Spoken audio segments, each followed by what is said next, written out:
thrill of victory and the agony of defeat.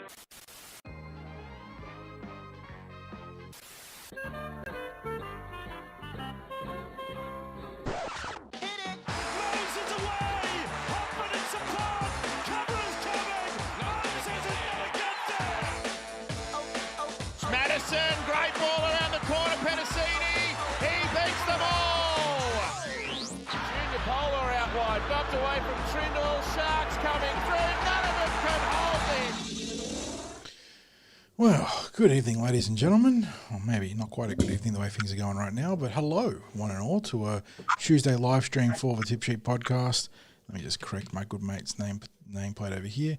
I'm your host, John, also known as 4020. Joining me, as always, my great mate and fellow Eels tragic, the big fella Craig, aka Sixties, here to lament another week in, it's paradise, I suppose, but by name only right now, as we talk all things Parramatta, all things NRL, all things NRLW, because that launches this week. Round 1 is set to be put into the books across the weekend, and the Parramatta Eels taking on the West Tigers on Sunday out at CommBank Stadium.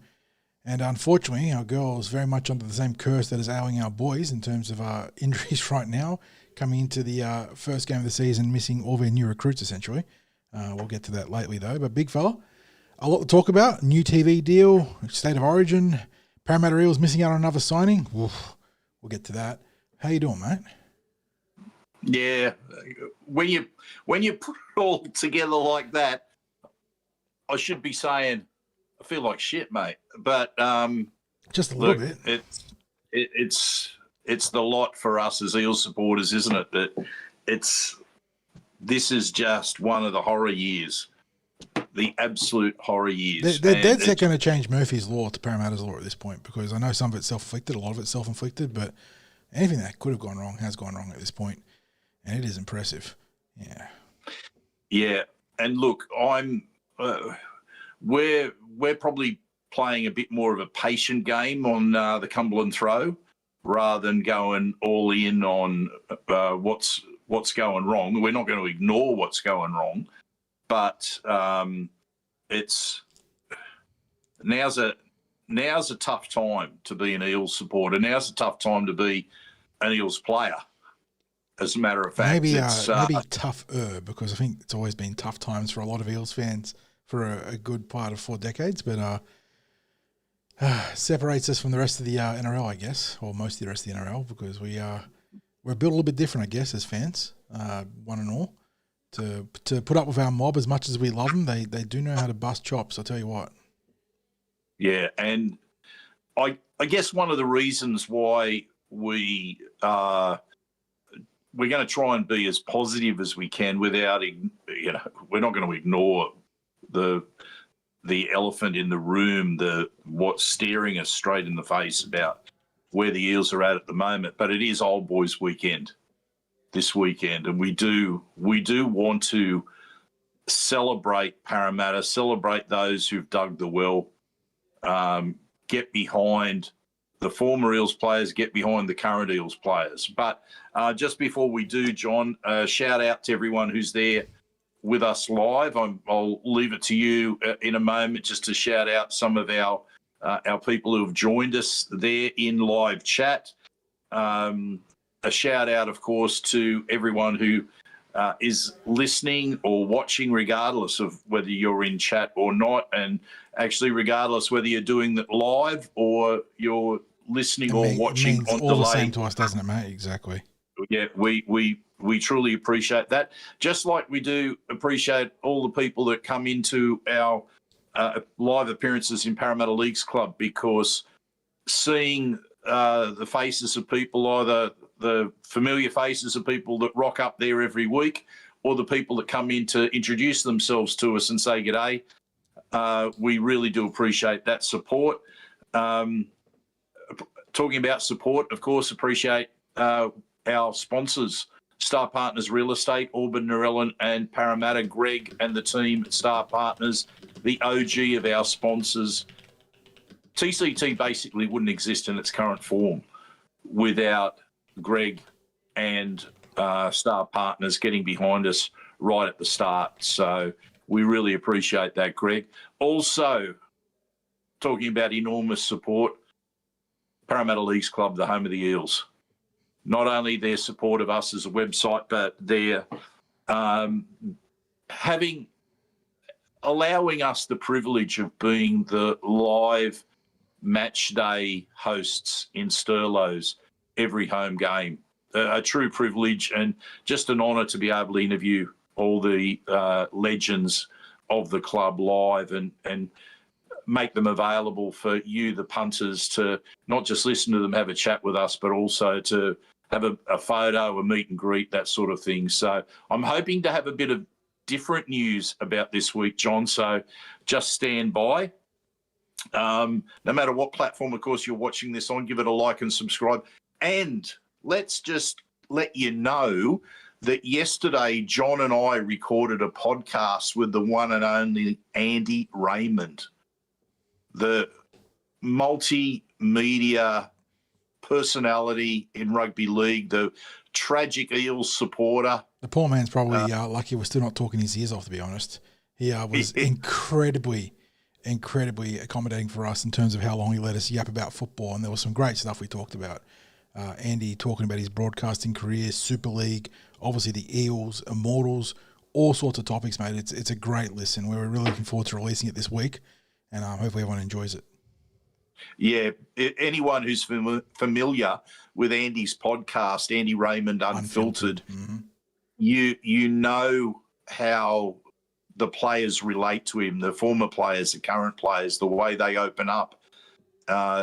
It's a conversation with Andy when they're on his podcast, and we just wanted to find out a little bit more about the bloke himself and what insights he can give us to what's evolved in the game of rugby league during his time covering it, and also a little bit of insights into some of the players that he's been able to have as guests on his podcast. So stand by for that. We're probably going to be providing that for you tomorrow morning. So, John, you've been working on the edit on that and getting it ready for everyone. So I'm looking forward to watching it back. And we'll also give a bit of a plug to one of our favourite people, Yvonne Sampson, who, if people haven't missed it as the advertising for it, she's got a legendary interview with Brett Kenny.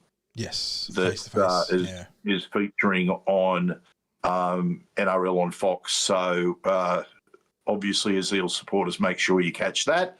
And without further ado, John, let's get into Eels news. Hit that stinger. News team, assemble!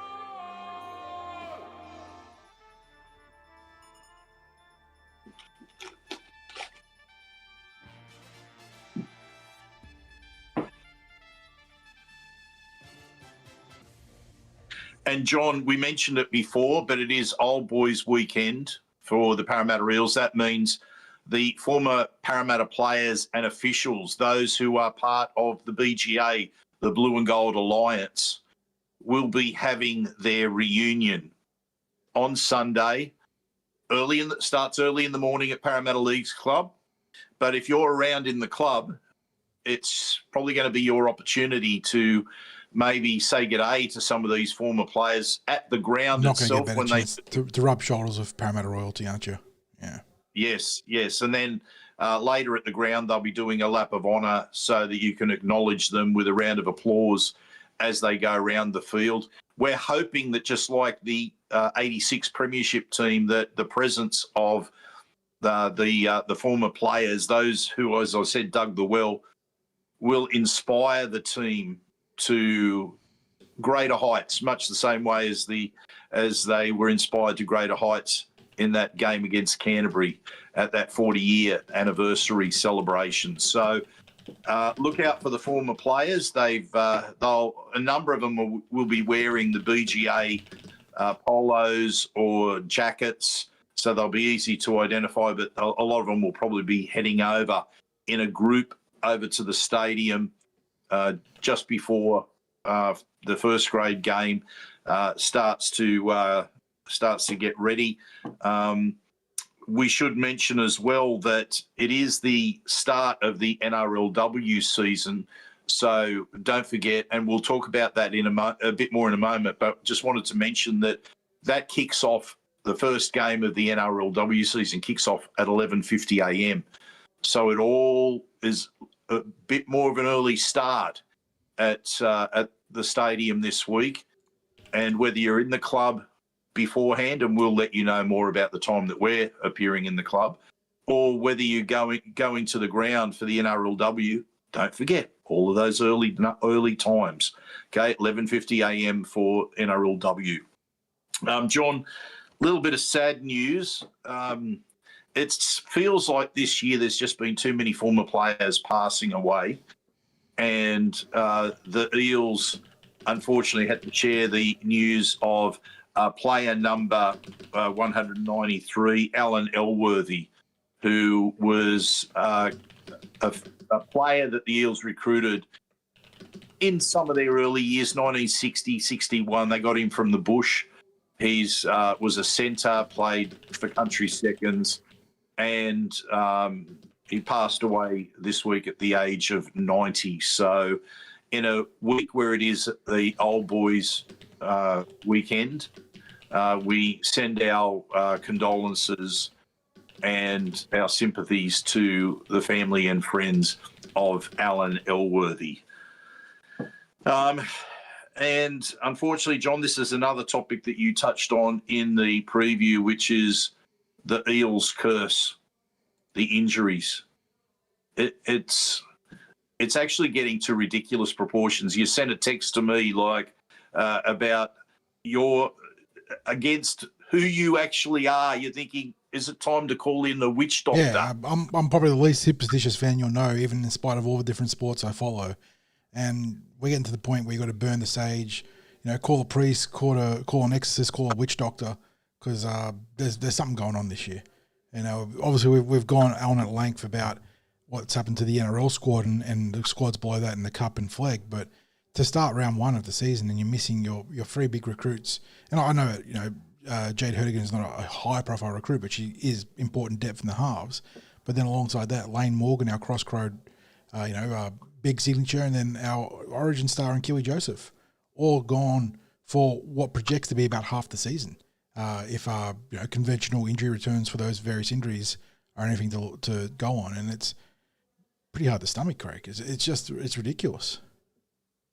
Yeah, so I think from memory, Keilee Joseph might have got injured in the Origin game. It's ridiculous that we recruit an Origin star and then we lose her for the best part of half a season. And those who watch the Women's Origin will know the physicality that Keilee Joseph brings to the football field.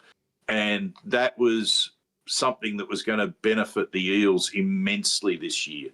She impressed in the trial that was played against the Bulldogs recently. 36-6, I think the final score was, something like that. And really the way that the Eels dominated the Bulldogs in every facet of play, but particularly that physicality, to lose her is, as you say, John, you have to wonder what has the club done wrong for the rugby league gods to be doing what seems to be happening. Like I was saying, there's plenty of self-inflicted stuff going on already that's enough to deal with, but the fact that just there's pure bad luck with these injuries is ridiculous. And Layne Morgan, she was orbital socket fracture, would have been, I imagine, in Reggie's. And what I was really impressed with across the first 3 games that she's played in blue and gold, when I say 3 games, I've seen her in a couple of rounds of the New South Wales Women's Premiership, where she's played, in the first game, she played both half and 5'8". In this recent one on the weekend, she was playing dummy half. And she also came on late in the NRLW trial, playing in the halves. I think left side, I think, from memory with that. But what what had impressed me, John, was the physicality that she brought to her role in the halves and at dummy half. I thought she was actually outstanding at dummy half in the weekend victory over the Bulldogs in round 3 of the New South Wales Women's Premiership. So, and unfortunately, Jayde Herdegen, what can you say about the fact that we've now lost a second player who provides depth in the halves? It's 3. I'm trying to think how many recruits in total. It was either 3 or 4 recruits that we brought in from outside, but we've lost 3 for the first round. It's ridiculous. So anyway, the curse continues, John. And how does it look for the men's now? Who's on the injury list? We don't have an updated injury report. The club has been a little bit inconsistent with getting the team was out at 4 o'clock in general, especially with the expansion to the NRLW this week. But we've only got the women's team injury report up on the news section right now. Well, we do know that Lincoln Fletcher is back that because is he's news, been named in the flag team. Big revamp in the flag this week, yeah. So, but what we definitely can confirm is the usual suspects that are out. So we've got Bailey Simonson out till somewhere between round 21, round 23. Junior Paulo that's out till I think round 21. You've got Matt Dury out for the season. You've got Jermaine Hopgood out for the season.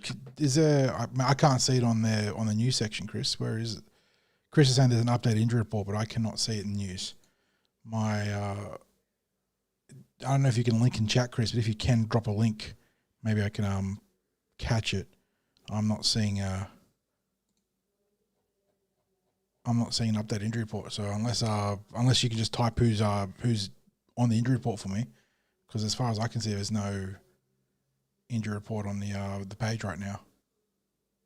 Yeah, Neil's backing me up here. Oh no, it's a bum steer. Okay, it's all good, mate. We'll let it slide once. It's all good. Yeah. So I think I missed a couple of players there in that injury list just then, but we've got, I think it's about 6 players. Yeah, that are still out. The free season. Technically, it's 4 season enders because for some reason Will Latu doesn't fall into the injury report despite being a top contracted player between Dev and top 30 there. But you've got obviously Dury, Hopgood, and God, I missed someone. But then you've got Bowie round 23, and you mentioned Junior. Yeah, Will Penasini's the other one that I missed. Between round 21 and 23. Junior Barlow. Yeah.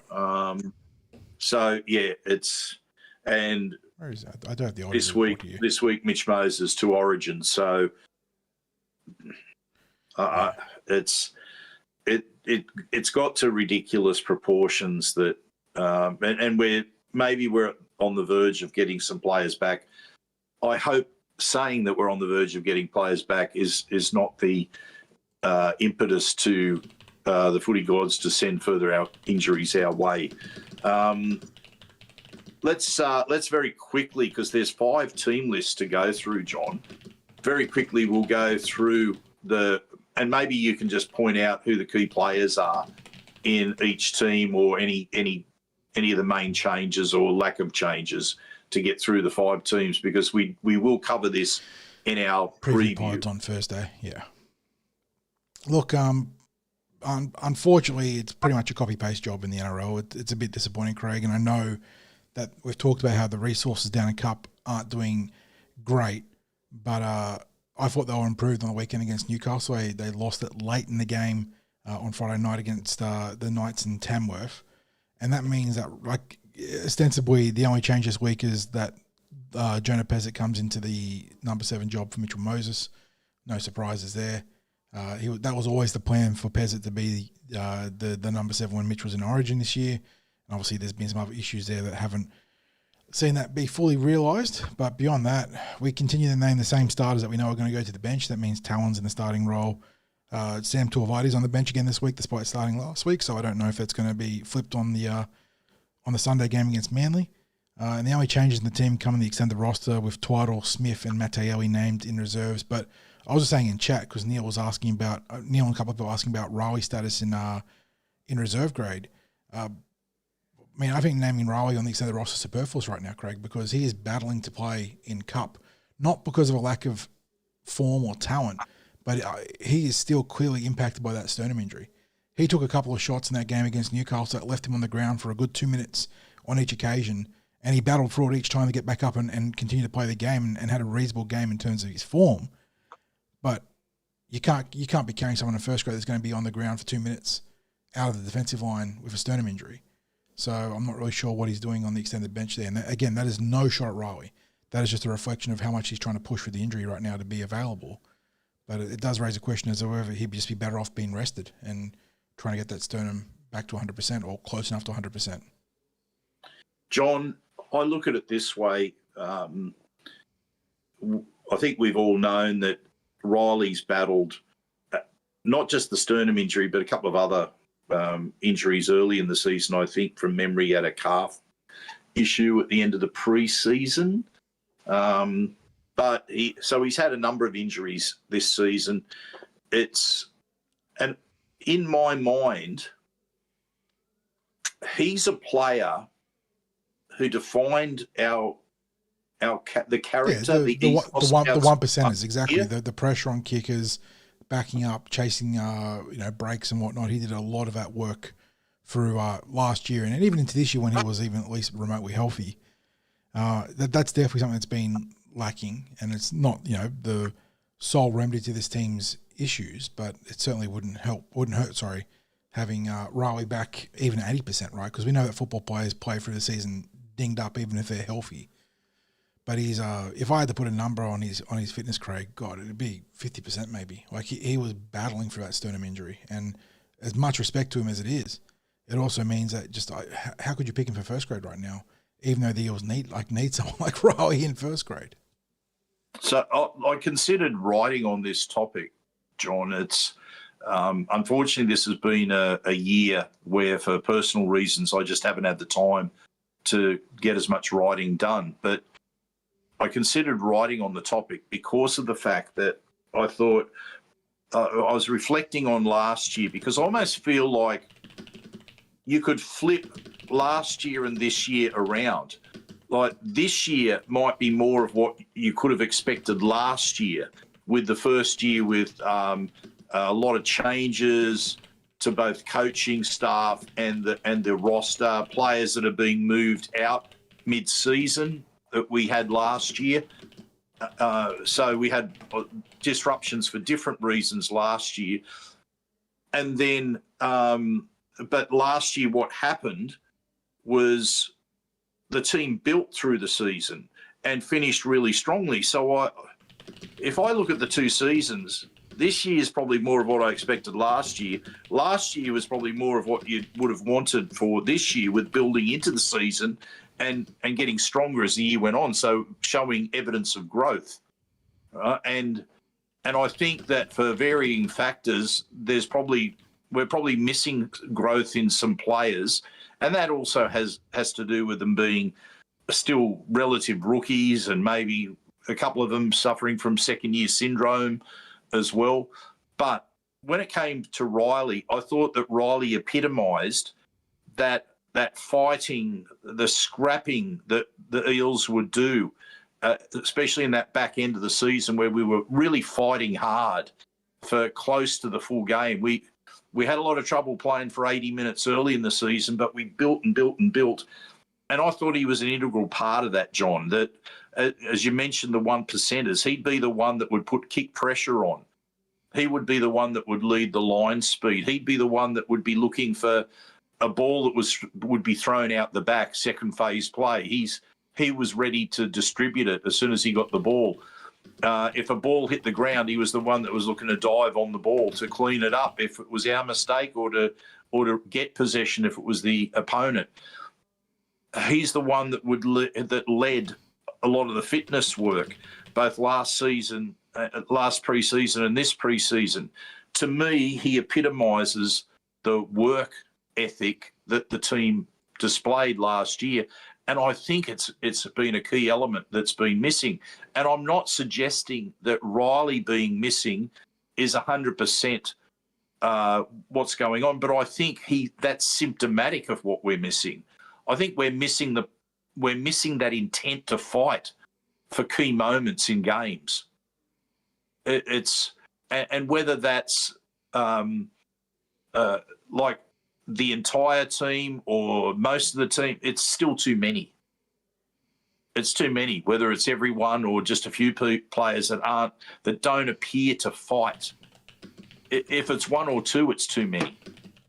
And we just miss those moments in games far too often. And I think that a lot of people, maybe feel the same way, and I think it's manifested in people calling for Riley's reinstatement. But as you pointed out, John, he's really busted up at the moment. And I don't think it's a matter of just recalling Riley. We just need a fit Riley Smith to be there and doing the things that he does best.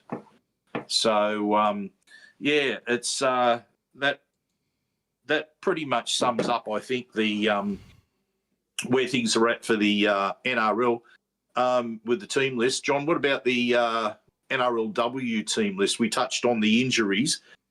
It looks like it's pretty much the expected lineup for NRLW. Yeah, like you said, considering the injuries being an unfortunate negative factor going into the first game, but the Eels still present a really nice team on paper. Abby Church at fullback, Fleur Ginn in her second year as an Eel on the wing. She'll be opposite of Martha Mattielli. Got the young centre pairing of Rory Owen and Lindsay Tui. Cassie Toei Hiku and Rachel Pearson will reunite in the halves. You got Albert Charrington of the Reuben variety and Boss Kapua in the front row. Chloe Jackson, Mahalia Murphy, who I believe will have the C next to her name, and Kennedy in the back row. And you've got a bench, which I suppose the only question mark at the team is running a double utility bench with Tanika Todd Hunter and Rosemary Beckett there, neither of which bad selections in their own right, but having two utilities can leave you a little bit skinny in the depth of the forwards. And speaking of the forwards, it's a young pair in Tess McWilliams and Riverly Arlaw. On the extended roster, Zoe Faye, Fontaine Tafua, Jasmine Morrissey, Kiana Takarangi and Keilee Gray. And that, brings us to our game day or team list 22. Yep. And John, I just wanted to point out, Boss Kapua, I thought she was really, really strong in that NRLW trial. She looks like she's just got stronger and stronger physically across the last two seasons since I think we first noticed her playing for the Bulldogs in the Tasha Gale Cup. So I'm really keen to see how she goes this year. Her and Elsie were near unstoppable in their charges into the ruck in that trial.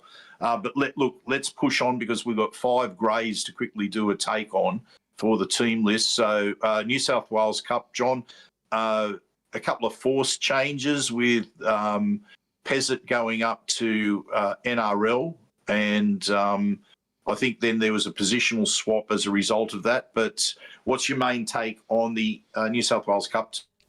Yeah, keeping in mind for Cup, they do play after NRL 6 o'clock PM out at the COE on Sunday, which means that the 2 players not activated as part of that 6-man optional bench in the NRL will be available for this game should the club want to play them, so that could lead to some reinforcements there.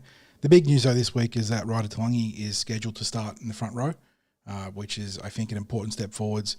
You know, if you're struggling to sign players, you need to be pushing your players internally, and that's certainly where the Eels find themselves right now. So having Ryder now starting is an important step forwards on his pathway to an eventual NRL debut at some point. Beyond that, though, what do we got? There's Arpatoidal in the halves, like you mentioned, sort of a positional swap there this week, although that cocould be reverted or changed depending on what happens with Joash in the NRL. But beyond that, Max Popo gets a second game in New South Wales Cup this week. He'll be on the bench. It's mostly the same squad that nearly knocked over Newcastle. And the Harvey Norman, not Harvey Norman, it's the New South. It's going to be hard to shake that one, yeah. Because it's given that it's been the name of the competition for the last few years, but the New South Wales women's competition, John, it was a strong performance last week. Looks like a fairly similar lineup this week, with the exception of Layne Morgan being unavailable due to injury. Yeah, they've tinkered a few things, but Ire Sevilla named to start in the wing this week. I know she played last week, but didn't get no first proper start there. Freedom Crichton Rapati, who had a forfer on the wing on the opposite flank there. Tess Staines named in the halves this week to partner Aliyah Sufan. Beyond that, Jess Kennedy in the front row instead of the back row this week, I think. She's played both roles for the Eels already, so kind of hard to keep track of there. And with Morgan out, we've got the one recognised dummy half in the team in Ava Jones. I'm not sure if Laura Kame also covers dummy half because Kate Fallon is a back on the bench. So that could be maybe subject to change there, I'm not sure. But they had a great win on the weekend, and we're looking to back it up this week against the West Tigers. And finally, John, quite a stacked flag team this week. Some returning players there giving it a different look. Yeah, look, maybe the change is coming a little bit too late. I'm not sure what the availability of some of these players was, but it is good to see some of these, I suppose, reinforcements coming into the team this week. But Nathan Howard steps into fullback this week. Lurima Rokosuka, a very talented player on the wing. He'll be presumably down the right edge because that is his preferred side, and Drizzle Taylor has played down the left this year. But the big one here is Lincoln Fletcher's finally back, or is expected to be back from a hamstring injury. He'll partner Cameron Bamblett in the halves in a completely new look halves pairing there. Beyond that, big Jordan Miller's back as well. That's a nice inclusion for the forwards. He'll help set a tone there. Jackson Coyner, who bit of a leg injury, yeah, I believe, John. That's what you told me, mate. And I'm not sure if he was rested from State of Origin, but Jackson Coyner now back this week to play lock forward, which then sort of helps reshuffle the bench with Koinakis, Ofanoa, Farmui, and Ong named across the first four spots there, with Wesley Tongamoa, the dummy half utility, named as 18th man. We had Stephen Nunn was injured, wasn't he? Like going back a few. I believe so. I don't recall what he got, but he's been out for a couple of weeks now, and that's obviously a pretty big out for the Eels. Nunn is definitely one of those players of the future, and had taken pretty nicely to Flegg in the handful of games he played. But yeah, look, I've been banging for some of these changes in Flegg for a little bit, Craig, and like obviously stuff like Fletcher just wasn't available, so I'm not saying that, but it did feel like you could have thrown some of those younger players in the back line in. At least we're getting Howlett and Rokosuka in this week. But yeah, look, they weren't good on the weekend, and I'm hoping that the injection of Fletcher in particular as the signal caller and the leader in the spine there will help them immensely. But equally, just that new look spine, new look back line, not spine, you goose, and the inclusion of Jordan Miller, and he's been really good this year when he's been available, Craig, and him being out really provided such a stark contrast. And the other player that's up in Reggie's that's obviously hurting Flegg, but it's good for his development, is Zach Visconti, because he and Jordan Miller were a formidable battery in the front row. But at least they get Jayde back this week, and I'm hoping that the big man can be a tone setter in the middle, because he was winning the ruck very consistently in Flegg this year. Yeah, it's it was that physicality of Jordan Miller, John, because there were times when he was involved in the attack, like when we're in the red zone attack, he was almost unstoppable. But that's to be expected for a big man in sort of age group football.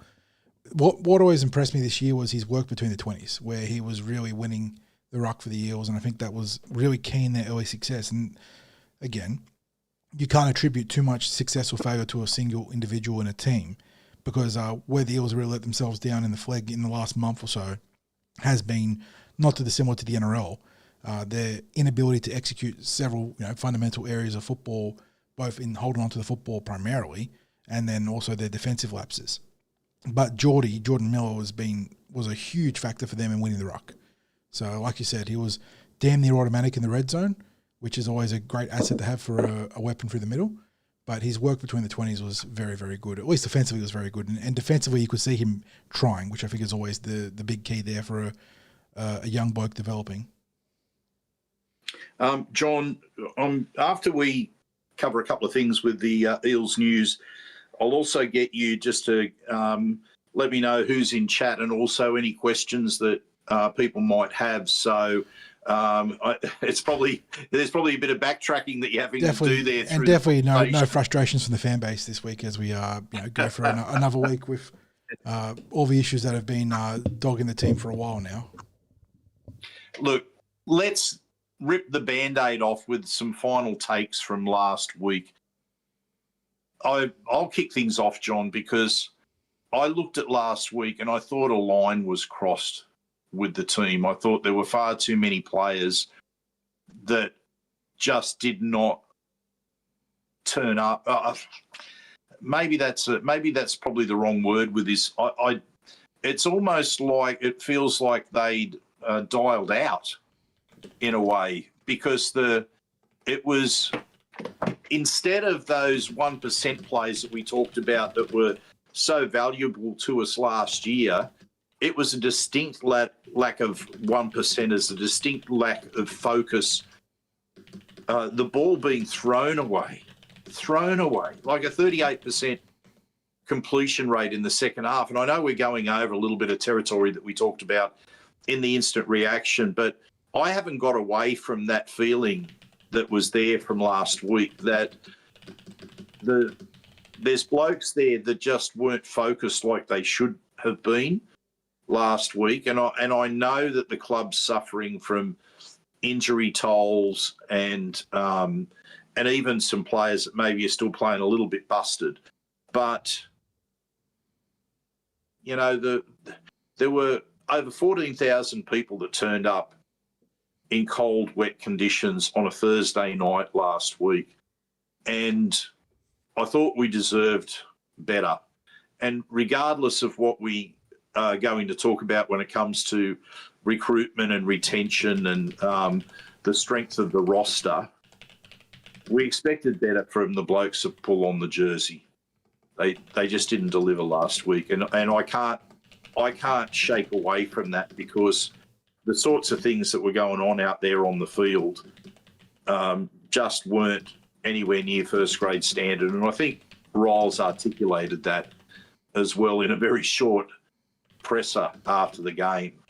Anything you want to add, John, or do you think we've pretty much covered what we need to cover? Yeah, look, we've mentioned in Instant Reaction podcast, and the problem, because again, there is an important separation of the two different areas of criticism for Parramatta right now, where the macro recruitment stuff that everyone is understandably really incensed by and is like getting really heated on, and the Eels clearly need to make some big changes there or get something done there and quick. But I think that we're also failing ourselves on the field too in a number of areas. And the fact that this last month of football, we've had such similar process and slightly different results based on the teams we've been playing, from Newcastle to the Bulldogs. Obviously, Canberra got the victory, and then last week against the Bunnies was almost like the worst of in that month-long stretch of football, although there were parts of the Dogs game, I suppose, that you could argue, and even the Raiders game too, that would cross similar territory. We've had our heart in the right place in most of those games, but we just have not been able to improve even incrementally in those areas. And that's what's been so frustrating for me. And it did hit a critical mass on, what was it, Thursday? It was Thursday night, wasn't it? Yeah. God, it feels so long ago already. And yeah, and look, and I've seen it in chat, and I agree with it myself, is that I think that, again, I know that Cup is struggling, but there were some players in that game on Thursday that had games that I don't think you can select or could have selected again off the back of. Guys like, and we've when he's had good games, we've always praised him, but when he has a game like that, someone like Kelmer, I think, it sends such bad messaging from a coach to then, I know reward is a loose word, but reward a performance like that with selection this week. And I can understand why there's plenty of fans in chat that were upset by that and whatnot, and I can understand why. And again, Cup has not been setting the world on fire, so the resources available there to replace someone like Kelmer are obviously limited. You got guys like Charlie Guyman that come to mind immediately. Harrison Edwards maybe could kick out into an edge if you were confident in either Talon being able to play longer minutes or if Riley's fitness was less of a question with that sternum injury. But it is a tough sell to fans right now, because by not dropping that player, it tells fans, rightly or wrongly, that you accept the standard of play that came last week from that player. And can you blame fans for being incensed by that, Craig? Because we're seeing that over a month now, that there have been repeated struggles in defense from a number of players, not just Kelmer by himself. But, there's been those defensive lapses. There's been God knows how many concentration drops and silly errors from the team in general. And yet we keep picking the same team. So it is... when we had this discussion on in the post-match instant reaction podcast, you're very much in that camp of it's time for the leap of faith. If you keep selecting the same team, even if it's a one game, I just think it is bad messaging to reward, again, for lack of a better word, reward bad games back to back, even with that win against Canberra. And like in some of those bad games, there were still reasonable effort areas across the team. But even if you're bringing in a player that is also struggling in Cup, I just feel like it's important to show that you cannot stagnate in the NRL level and be allowed to play multiple bad games or have a particularly bad game that way. And I know bringing Charlie Geimer, who's had his own struggles this year, it's not the silver bullet. It's not this magical remedy to getting better form from both the individual player and the team. But I do think that there should be at least a minor effort to shake things up right now. And just running it back with the same team, barring enforced changes because of origin, injuries or suspension, it does little. And look, again, the Wayne Bennett quote that you love to roll out, Craig, is the moment you start listening to the fans is the moment you join them in the stands watching the game. And obviously there's plenty of truth there too if you're just taking all the wild reactionary stuff from the fan base that we always have because we're fans, we're fanatics.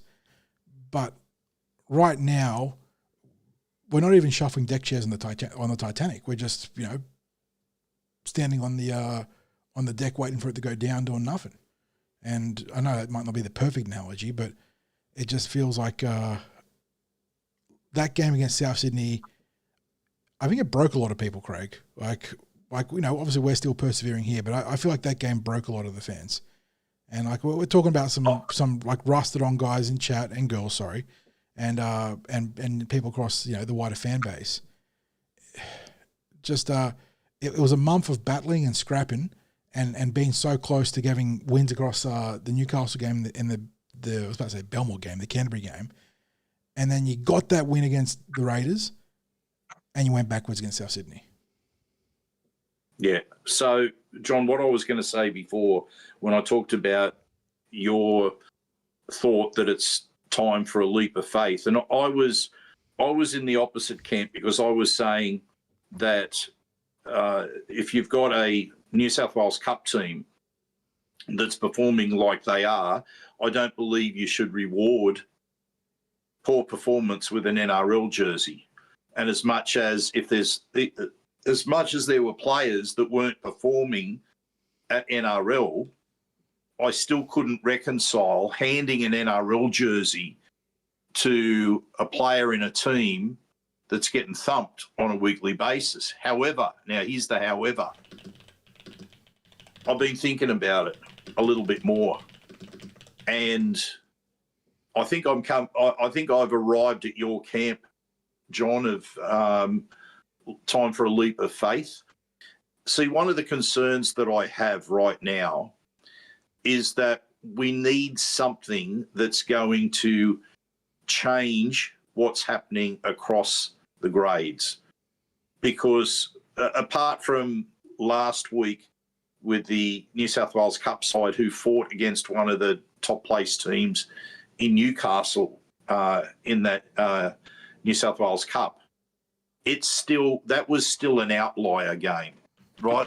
They'd had 3 or 4 weeks of horror football, one outlier game. If they came back this week and performed creditably again, then I'd go, okay, the blokes are putting in better. So I don't pay as much attention to last week's game. I'm paying attention to, and bear with me because it might seem like I'm talking against the point that I just made, but I'm trying to emphasise a different point. Then we've had Jersey Flegg, who, John, have been abysmal. Like, for a team that showed such ticker and resilience at the start of the season, such competitiveness, they're almost devoid of that at the moment. So my concern was this. In lack of change, we were getting poorer returns across the grades, almost on a weekly basis. So my thinking was this: have had things like this maybe lack of opportunities, if it's impacting the players in their performance each week, and maybe it's impacting New South Wales Cup players who weren't getting a go, and they were looking at NRL performances, and psychologically they're on a bit of a down. Maybe there was some Jersey Flegg boys who might have felt the same. I know there's been a bit of chop and changing with Jersey Flegg and New South Wales Cup, but just still bear with me here. My concern had been, if we can't change things up, we've got an issue with recruitment. I don't want it to go deeper into retention. And by that I mean players who are Parramatta aspirational, because we have relatively strong pathways. Potential isn't always being realised, but I don't want our players that are coming through to do the same as what apparently some of our targeted recruits are doing, which is they see other clubs as better options for them. Players that have been Parramatta aspirational, that love the club, I don't want them to turn their back on the club because things are stagnating so badly, or things are starting to drop so badly. John, you talk about the floor being raised and the ceiling being raised, so that the floor being the base level of the team, we need to raise that. The ceiling being the elite players in the team, we need to raise that. The concern is that the floor's dropping and the ceiling's caving in right now. That's where we're at. And I don't want to lose Parramatta aspirational players that are coming through. And if in the short term, just the short term, John, that means that we see one or two younger players being given a go, I'm on board with you now, because something needs to change. Yeah. Something needs to change. And we'll get into recruitment in a moment. And the thing is, if you've got concerns about signing players, which, like, to be perfectly frank, it's clearly an issue of Parramatta right now, you know, having missed out on Bronson Xerri. We're going to talk about that shortly, because I know people want us to talk about Bronson and want us to talk about Tony Mattei. We do have a whole section about Eels recruitment coming up next. The reality is, you know, the club spruiks itself as a development club, then you got to develop. Like that, if that's going to be your primary prong for, you know, not just eliciting success but hope to the fans, let's develop. Like, let's take you have to take a risk. We are so risk adverse in everything we do right now, Craig. Like, everything we do is sort of like micromanaging to the making sure that we're A, getting good value, but B, not doing something wrong. And it reflects in our recruitment, our inability to take a risk in recruitment, and it reflects in our play development, where we absolutely brain it through Harold Matthews and SG Ball, where it's age group stuff, and we are consistently among the best, if not the best clubs there.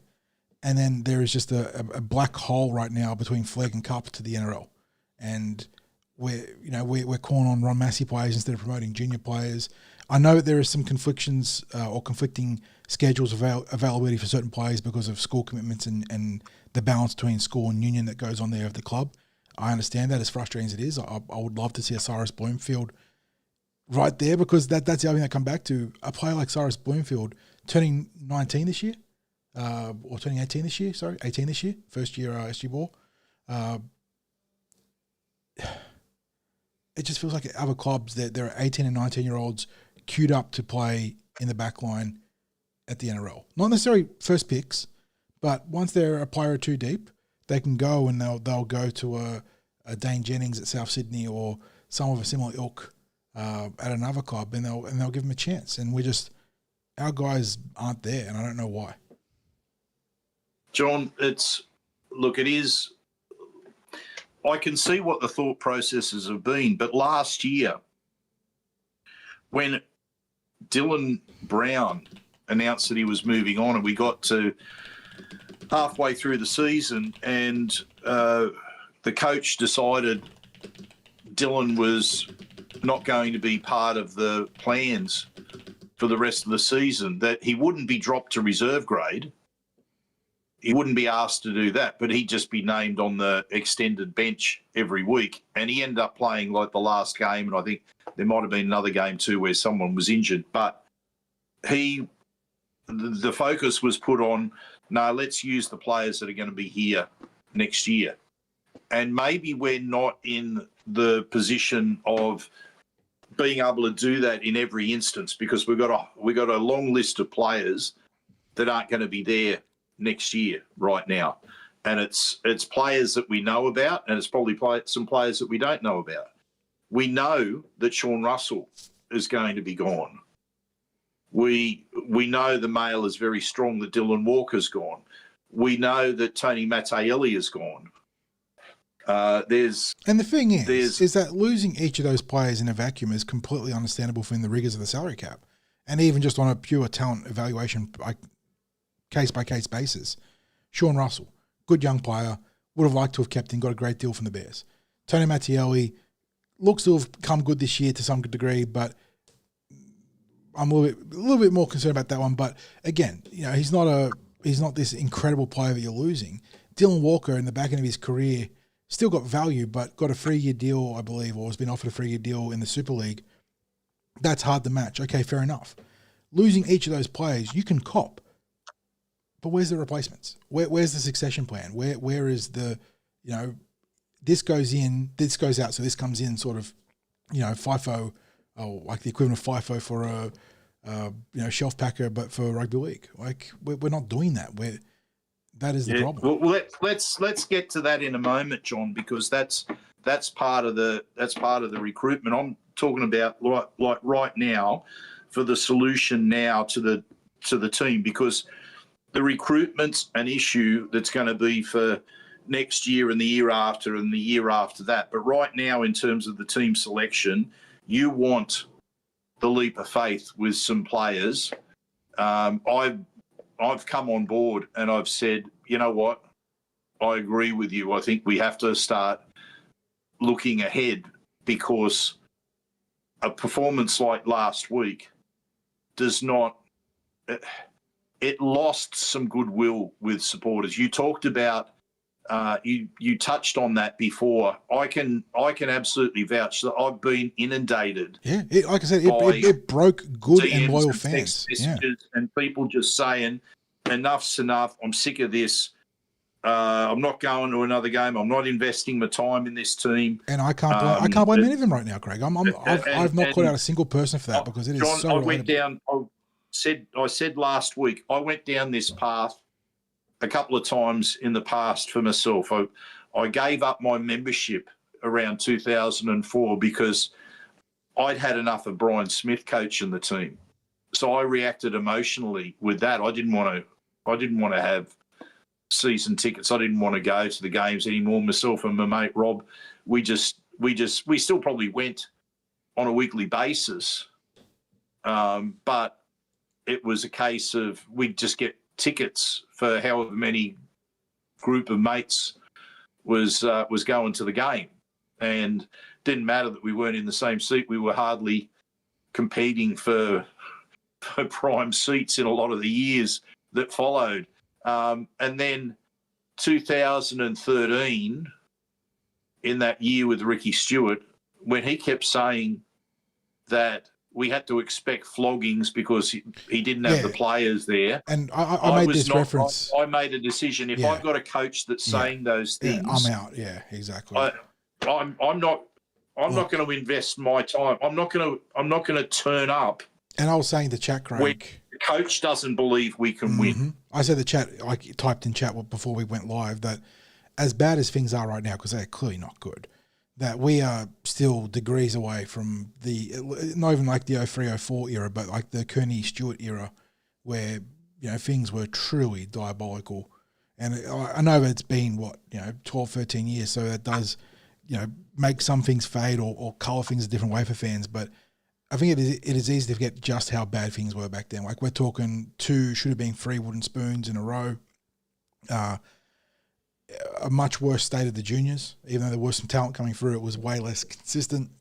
And we had between Kearney and his incapabilities as a coach at the time, and then Ricky with Projectorgate, and then bowing on the club after doing all the uprooting of guys. God, it was dire back then. And right now things are bad, and they have the potential to turn that way too. I'm not saying that we can't go worse, because unfortunately the reality is you can go worse. But it's not as bad as then, and that's certainly not a great metric to use. That is, but like you said, the game against South Sydney, I think that was the last of a lot of the goodwill that had been.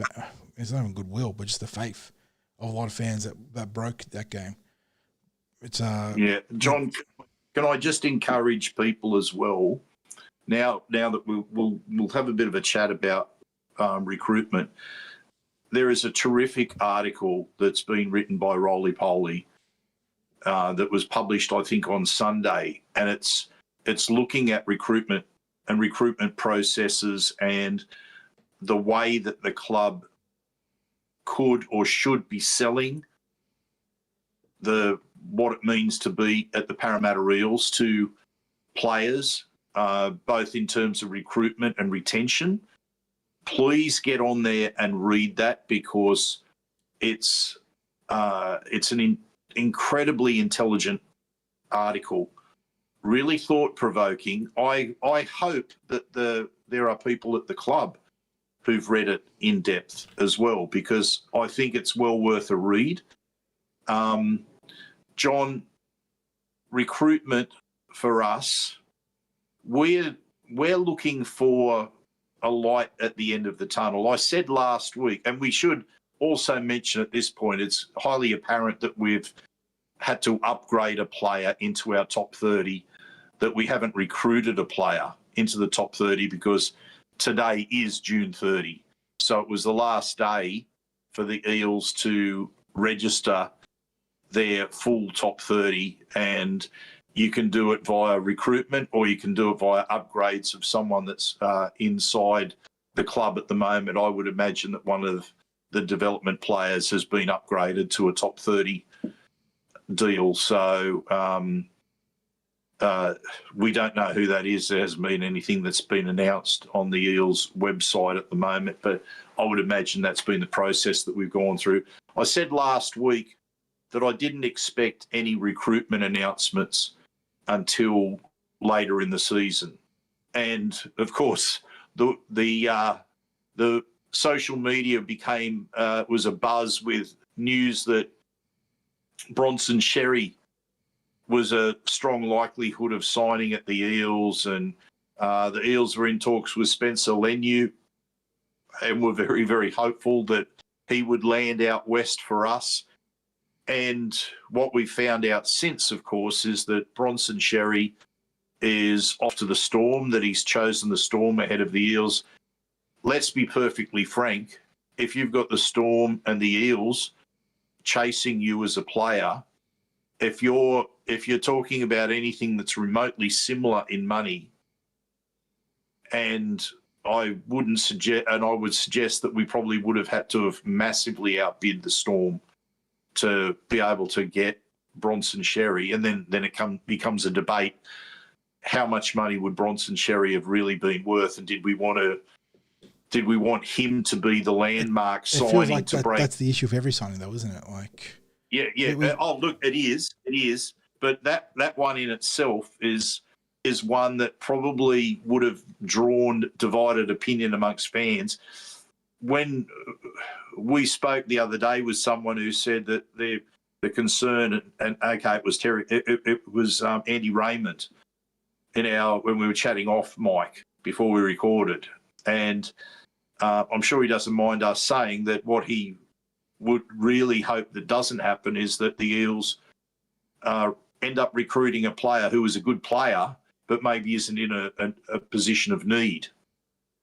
And I thought that was a very good, not so much analysis, but perspective on what might happen, that we can't afford that we just go and recruit a good player just simply to add to the list if it's not in a position that we necessarily need to improve. Now, people might argue we need to improve every position, but we have to make sure that our recruitment is on song now. And what we have so far, and I get this with how supporters feel, because I feel exactly the same way, we now have a track record of failed targets.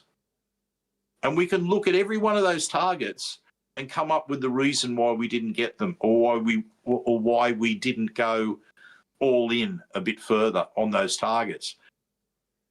But if we just take one of them, Keaon Koloamatangi, at the time, myself, I said, geez, St George had to go 5 years at 1.2 or 1.3 million a season. No wonder we didn't push to better that. Right now, I'm thinking, you know what?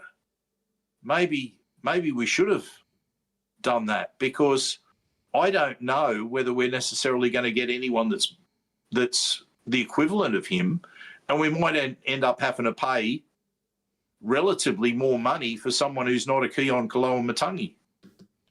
So retrospectively, I wish we had at the time, I agreed with the Eels not going all in with that level of money or length of contract. Right now, I've got a different opinion. And I think maybe that's where our recruitment and retention committee have to be very careful with as well, John, because I think I think what we can't afford to be is overly reactive to our situation. I think we have to keep judging every recruitment decision on its individual merits, but also we have to get a win at some point soon in recruitment. So it's a real balancing act, I think, that we have to follow, because goodness knows the fans need to see a recruitment win. The fans need to see that something's changing. The fans need to see light at the end of the tunnel. But at the same time, and that comes back to the whole concept we're talking about. It has to be very clever recruitment. Yeah, and I think that's why I'm encouraging people to read Roly Poly's. Yes, it sort of it gives you a good breakdown article on an analytical approach to the roster building and expectations that you have as a corporation, essentially, right? Because Eels, they're a corporation. Yes. Their goal is win a premiership, and she rarely does she post not an excellent read, to be perfectly honest, but. It is a very good read, and even the comments, there's some great discussion, people both pushing back and in a critical way, not like saying it's stupid, just pushing back on certain points. It is a good discussion to jump in and have a gander of. But like we've been saying, Craig, that it is easy and again, when you start to isolate things in a vacuum, in a void, and you look at something on its own individual merits instead of part of the greater picture, it is easy to say, yes, you shouldn't have.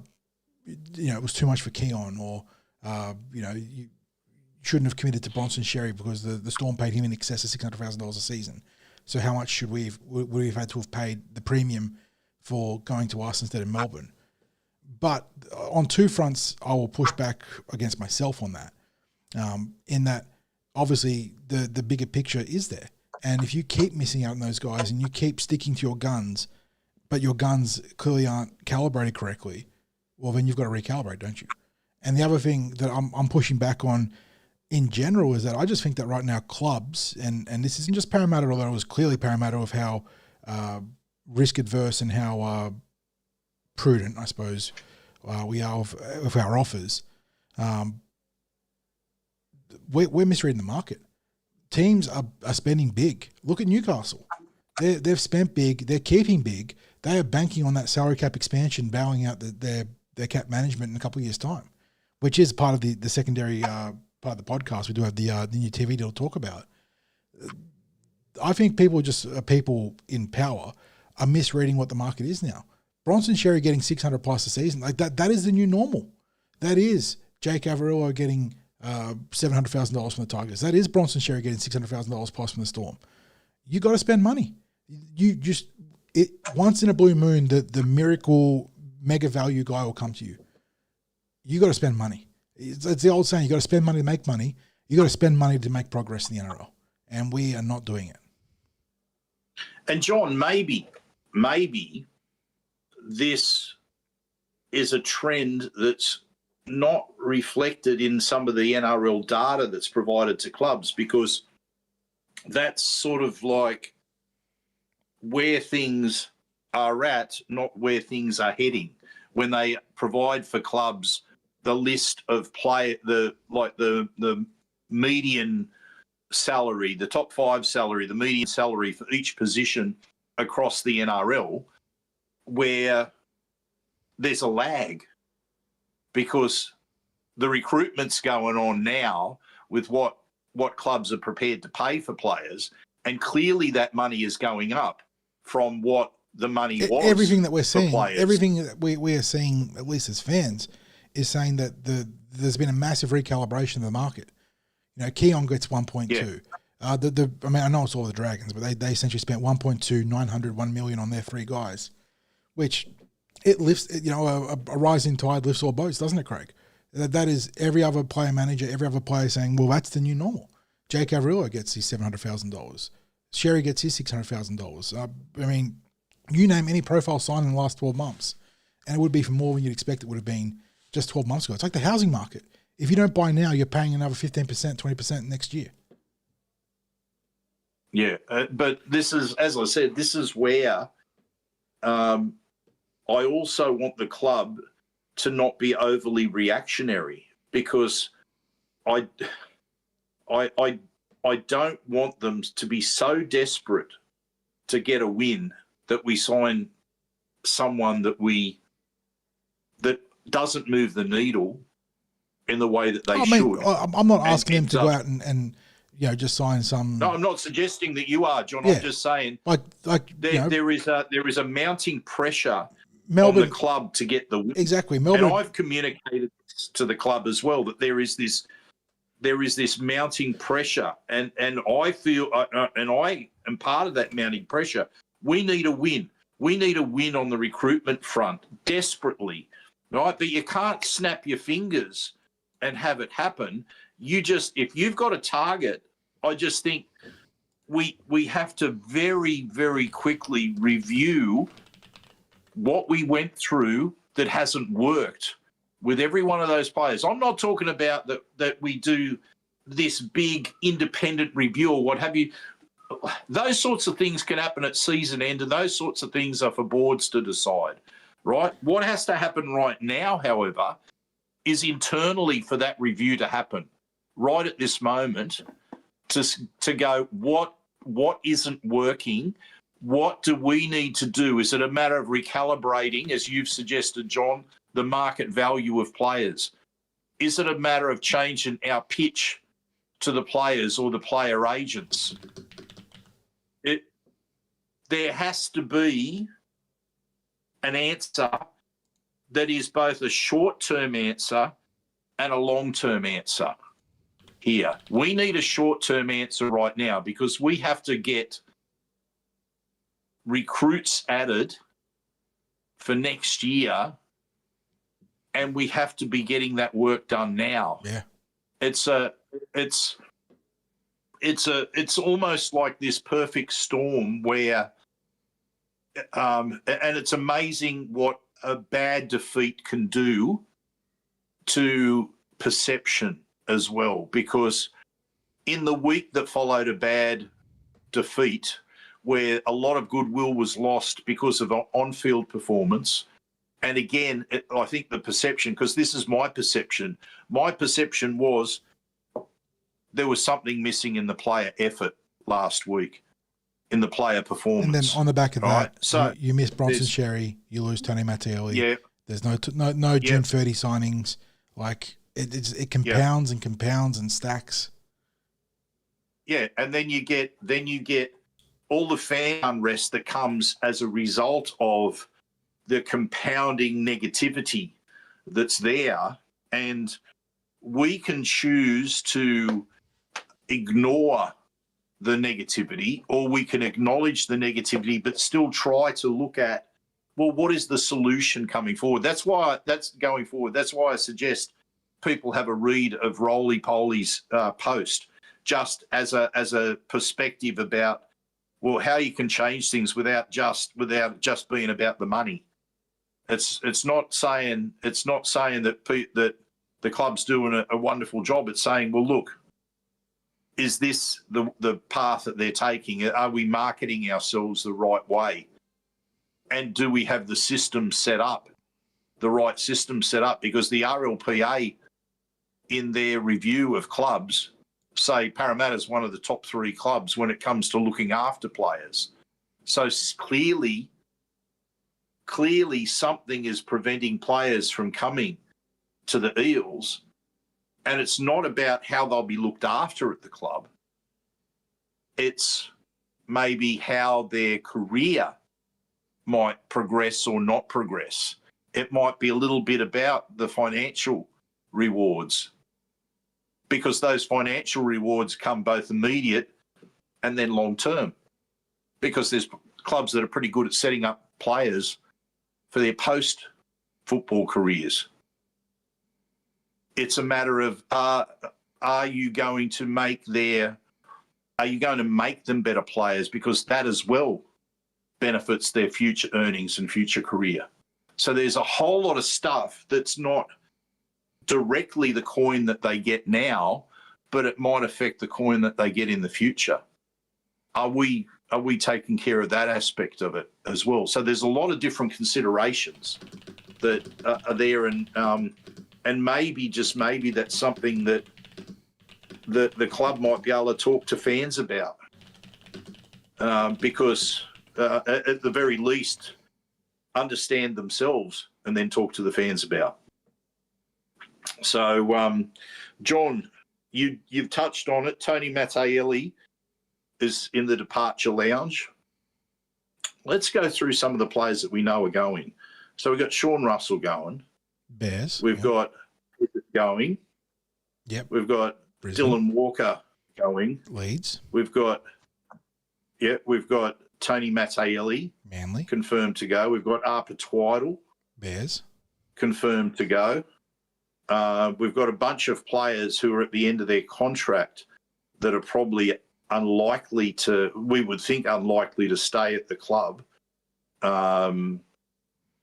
because injury primarily has impacted a lot of them. Richie Penasini, Jake Tungor, just for starters there. So there's going to be probably a number of spots, as you said, which need filling. Now, a couple of those will go to players who are moving from, say, development contracts into top 30 deals, but they're going to be at the lower end of the roster. And there's the young players I want to see in the top 30. They're also not getting played in New South Wales Cup. So how useful are they going to be for NRL next year? There are guys that I would love to see getting meaningful reps in reserve grade because of that, because we're not signing people. There's the young guys, Jackson Coyner, Chris Petrus. Steve Nunn's probably a fraction, obviously injured right now, but probably a fraction too early to be thrust into New South Wales Cup.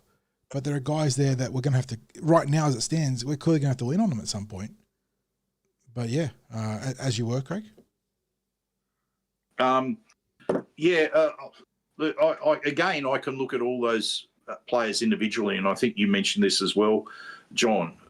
So as much as I didn't want Tony Mattielli to leave, I also looked at the fact that we've got some younger players that are coming through as middle forwards, and we've got some senior players, a couple of senior players as middle forwards, and we absolutely need to recruit ceiling raisers and floor raisers in middle forward. So I always suspected that we were going to have a middle forward or two squeezed out. And it ended up being Tony that's happened to. I wish him all the success that he deserves at his new club at Manly. I don't want to see Manly beat Parramatta, obviously, but Tony, I hope he does have success down the track. But as you said, John, now it's time for us to add the players. And look, I do want to talk about the loss of Tony in that. It is frustrating because we put all the hard work into developing him and to get him ready to be NRL ready after investing a couple of years in cup into him. And then we let him walk. And further to that, this year he's been one of the few middle forwards that has had some penetration and has actually won the ad line. And then obviously, again, there is a break point in club evaluation between what they would offer a player and what they deem to be worth versus what the market maybe says it is. But there's been a gap there that has led to another player departing. So again, in a vacuum, you can cop it, but we're not seeing the end vision, aren't we? We're not seeing out goes Tony Mattielli on the one side of the ledger. Who's coming in? Well, yeah, and that's the problem. I mean, how confident are we that someone like Spencer Layne, Spenny Lenny, would be recruited? Very, very tactical article in the papers this week that pushed back on the connection to Parramatta. I'm not saying that the Eels weren't interested, but it felt like a manager plant trying to extract maximum value from the player market on Spencer Layne, saying no, he's not tied to the Eels right now. Like, yeah, they're asking around about him, but any talk about it being a done deal was very premature. So, yeah. And the problem again is that I know there's been a lot of talk about Layne being let go, and I know AJ's in chat, and a good evening to AJ. I don't know if he's got any insight in the situation for Layne and his contract status, but the reality is that Layne was contracted for next year.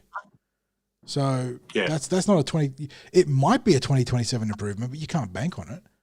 You know, another player that we've been linked to in Matt Burton is rostered for next year at the Bulldogs, and obviously his situation's getting real weird because they're playing him out in the centres now and playing Crichton over him in the halves. So sure, a lot of smoke where there's presumably a fire there, but at the end of the day, I'm okay with doing selective recruitment at this time of the year for next year, sort of seeing what the market throws at you.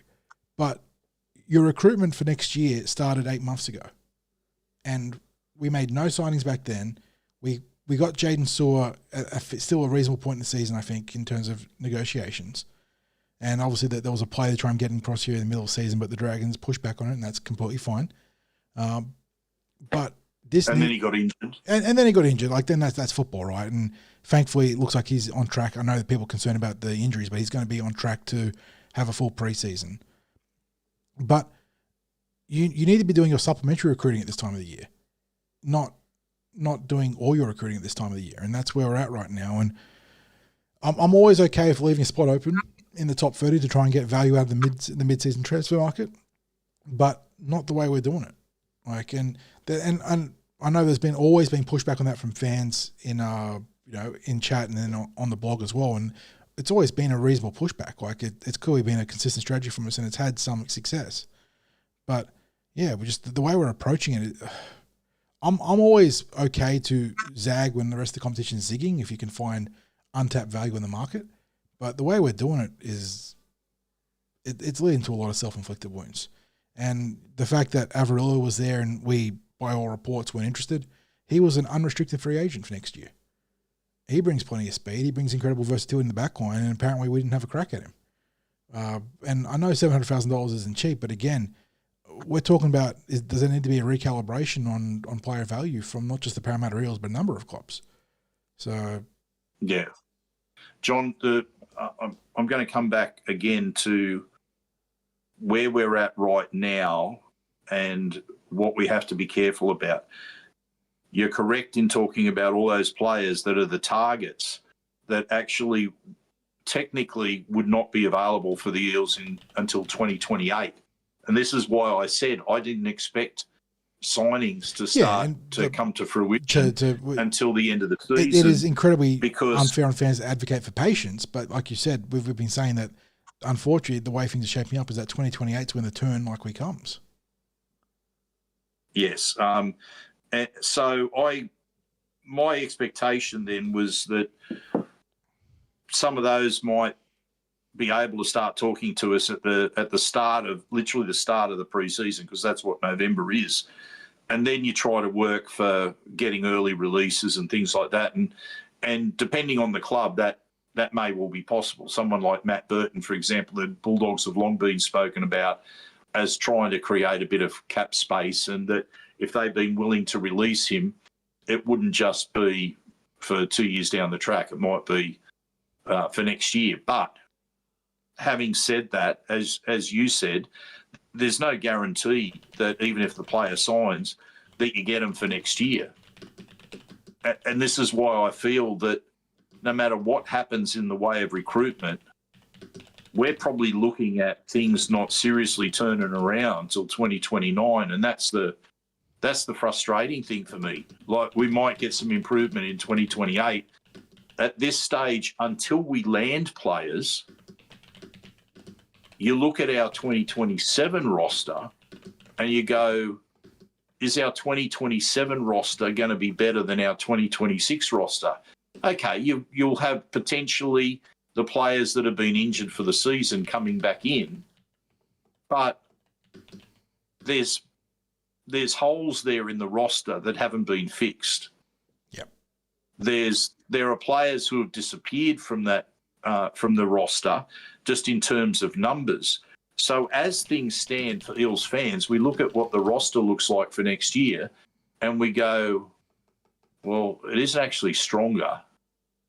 There isn't a light at the end of the tunnel right now, which is why I say we need a circuit breaker signing now. But where we have to be careful is it can't be just a signing for signing's sake. And by signing for signing's sake, I'm talking about that good signing that doesn't really, that in isolation is a good player, but doesn't actually move the needle for us in terms of the addition to the squad. Does he help from a position perspective? Does he raise the floor? Does he raise the ceiling? Where does he fit in? Does he add what's actually needed to the squad, even though he might be a good player? So that's my concern, John. I don't want us to be reactive. There's a real risk of being reactive because of the unrest that fans are feeling. I think there's an element where we have to have a circuit breaker. We have to have an immediate look internally at what hasn't worked with our targeted recruits. We can't look at why another club's offer was more attractive than us. What we have to look at is why wasn't our offer and our pitch attractive enough? Not what others have offered. What have we offered, and why didn't that get the signing across the line? And it might be the pitch that we offer. It might be, as Roly-Poly said, the clarity of who that player will become for us. Like communicating that to them, why they are an important cog for us going forward, what the clarity of their role is going forward, who we envisage seeing around them. Not just the players that are there now, but who are our other targets? What is the vision for the future being part of the Parramatta Eels? And it can't be just have a look at everything that we've got here. It has to be addressing what the players' needs are as well, and what we can offer to them to make them realise how invested we are in them. So anyway, John, there's been no doubt quite a bit of chat that's been going on, debate, consternation in the chat. Are there any questions or any comments that you want to address before we press on with the NRL news because we've just spent the best part of an hour and a half on Eels news. It's a lot of the same. People are angry right now. They want, a lot of calls for change at the higher levels. I understand that. The way we are right now, the Eels are clearly at a critical junction, and if we fail to adapt and survive, then there will be consequences. You got to think there'll be consequences. Look, someone mentioned, and we've talked about this, but Keilee Joseph out there. Would he be an option for a couple of years?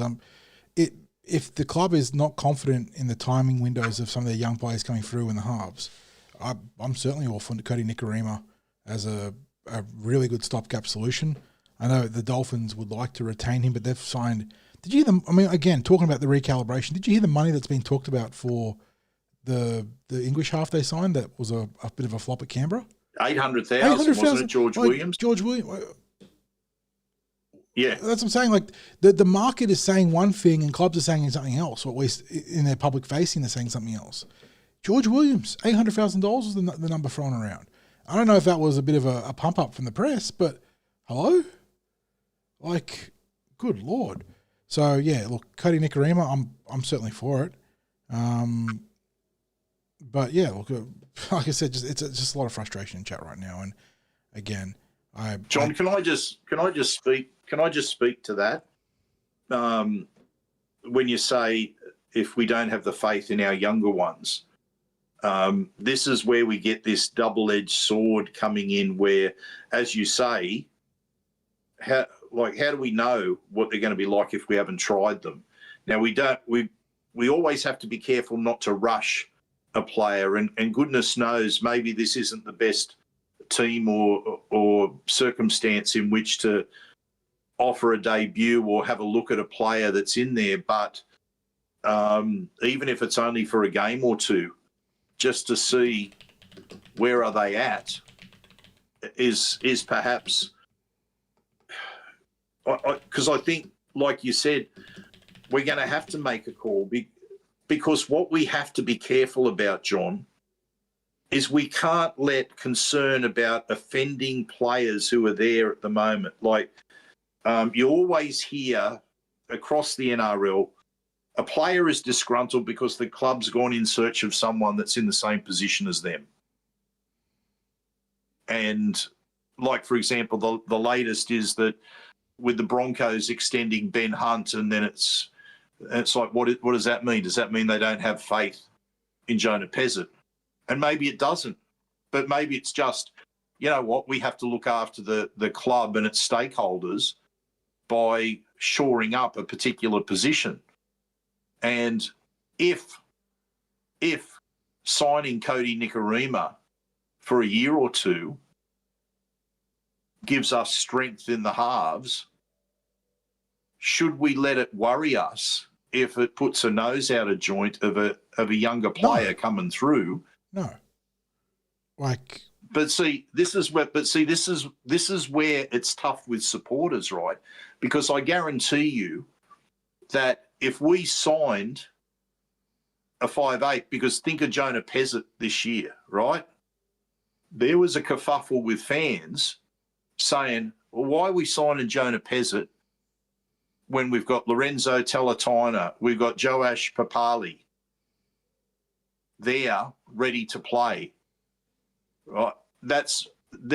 And then you hear all the rumours, this player's nose is out of joint or that player's nose is out of joint about it. So regardless, if you go and do it, you've either got A, the actuality of a nose being out of joint, or B, the rumours and the perception that a nose would be out of joint with it. So I'm saying to you, I agree with you. I don't think you cannot worry about offending someone in your recruitment decisions. You cannot. You win a premiership. You can worry about managing egos. A strong team, it benefits everyone. If you recruit a strong team, it benefits everyone, including the younger players that are there. Because as this season has proven, opportunities will come your way. Because there'll be injuries, there'll be opportunities, there'll be representative games. And sometimes all it takes is that opportunity. Look at what's happened to Riley Smith this year. He got injured then Talon De Silva goes from being the person coming off the bench every week to the player who's starting, and then we go and recruit a dummy half, a utility dummy half, and Riley goes from being an NRL starter to a New South Wales Cup regular after he comes back from injury. And yes, there may be factors at play like continuation of his injury that is the reason for him playing there. But opportunities come up for players. So a player can't be thinking, oh, this player's been brought in, they've signed.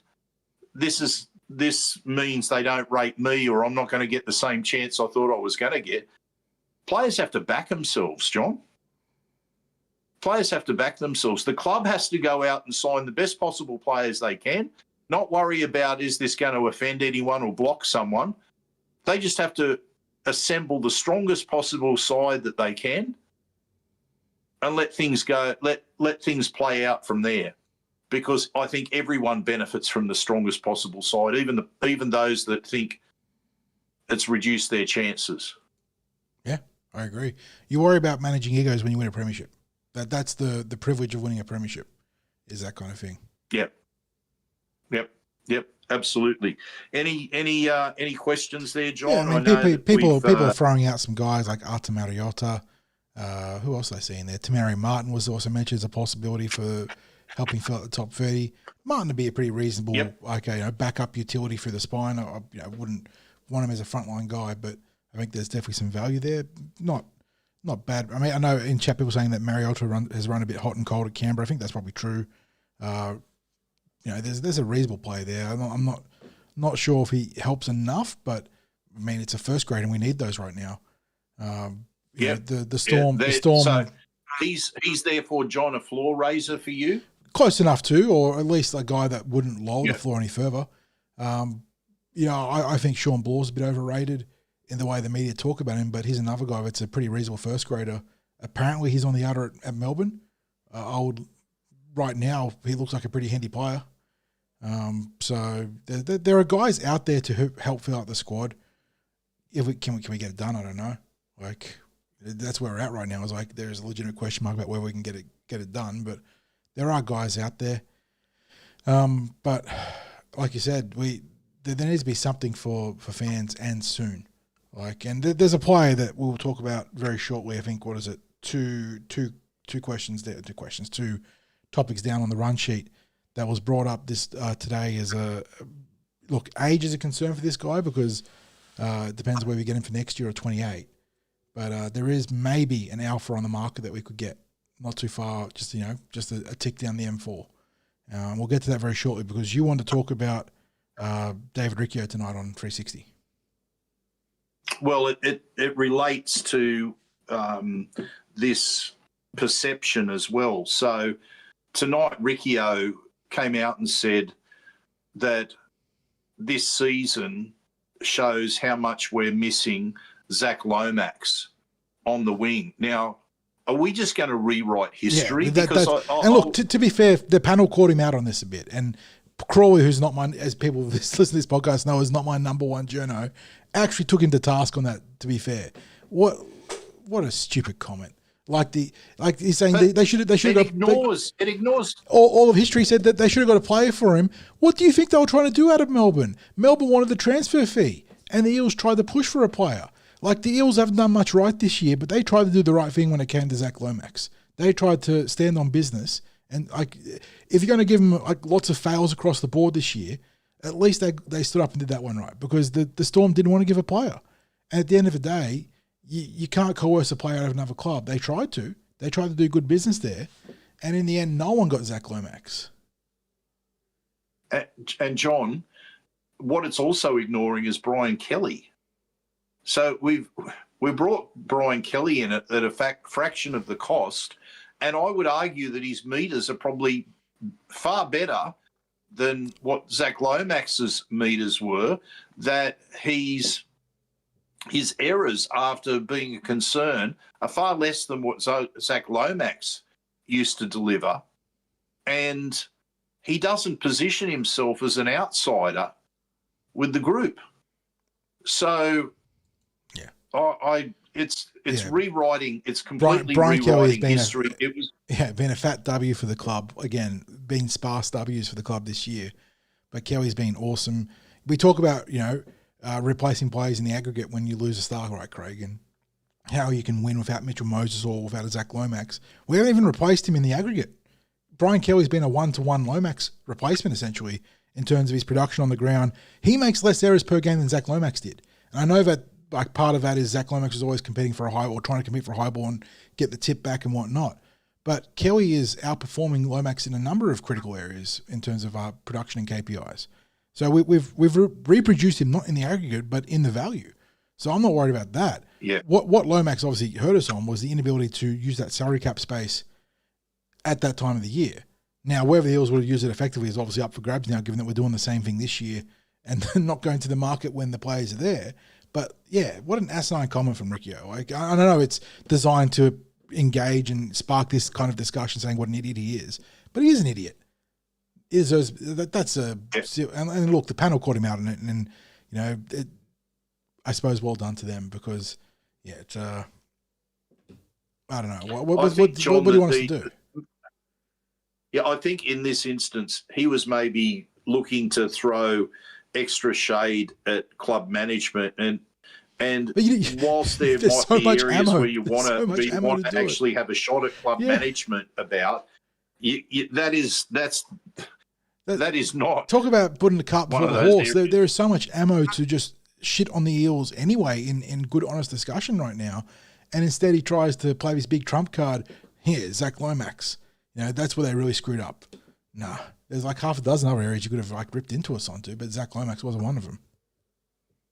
Yeah, and finally for Eels news, you touched on it there. Moses Leota is being given permission to test the market by the Panthers. You would say that must be with a view to, if the deal is right, leaving at the end of the season, because if he's being given permission now, not on November 1, it's to secure something for next year, not for 2028. The way it was initially spelled out in the press was this is to go get your deal for 2028 now.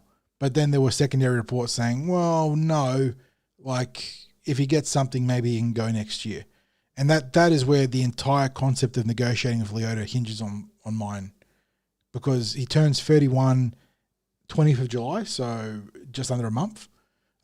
So getting him when he's 31 and a half versus 32 and a half, it makes a difference. And it helps expedite the turnaround the club clearly needs to have. It gives you another hard man, a senior figure in the middle to help rally the troops and play tough football. And if you can get him for 2027, that's the game changer for mine. 2028, I'm probably out in him. 2020, and I know it's just the 1 year, but it completely changes the complexion of a potential deal. Leota, fans would know what he did to us in the 22 grand final. He was arguing the difference between the two teams, really. I know Penrith are better across the park, but the tone that he set in that first 20 minutes won the grand final for Penrith, and you're not going to get that every week from him. But he is a excellent player. He's a little bit of a point of difference for our forward pack too. He's 182, 107. He is a smaller, compact power prop, almost not Philly adjacent, but in that kind of similar mold. A smaller power forward. I would be if it's there for 27, and we've got all that money that we're not using. I think you could do a lot worse than Leota. Yeah, John.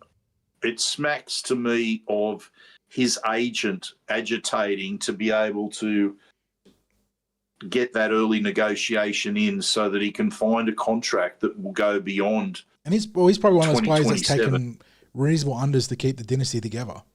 And now he looks to cash in. Yeah. And he's won 4 premierships and been an anchor for that pack. I don't blame him. So a world in which Parramatta is able to secure both a Spenny Lenny and a Moses Leota. That's good business. That changes things.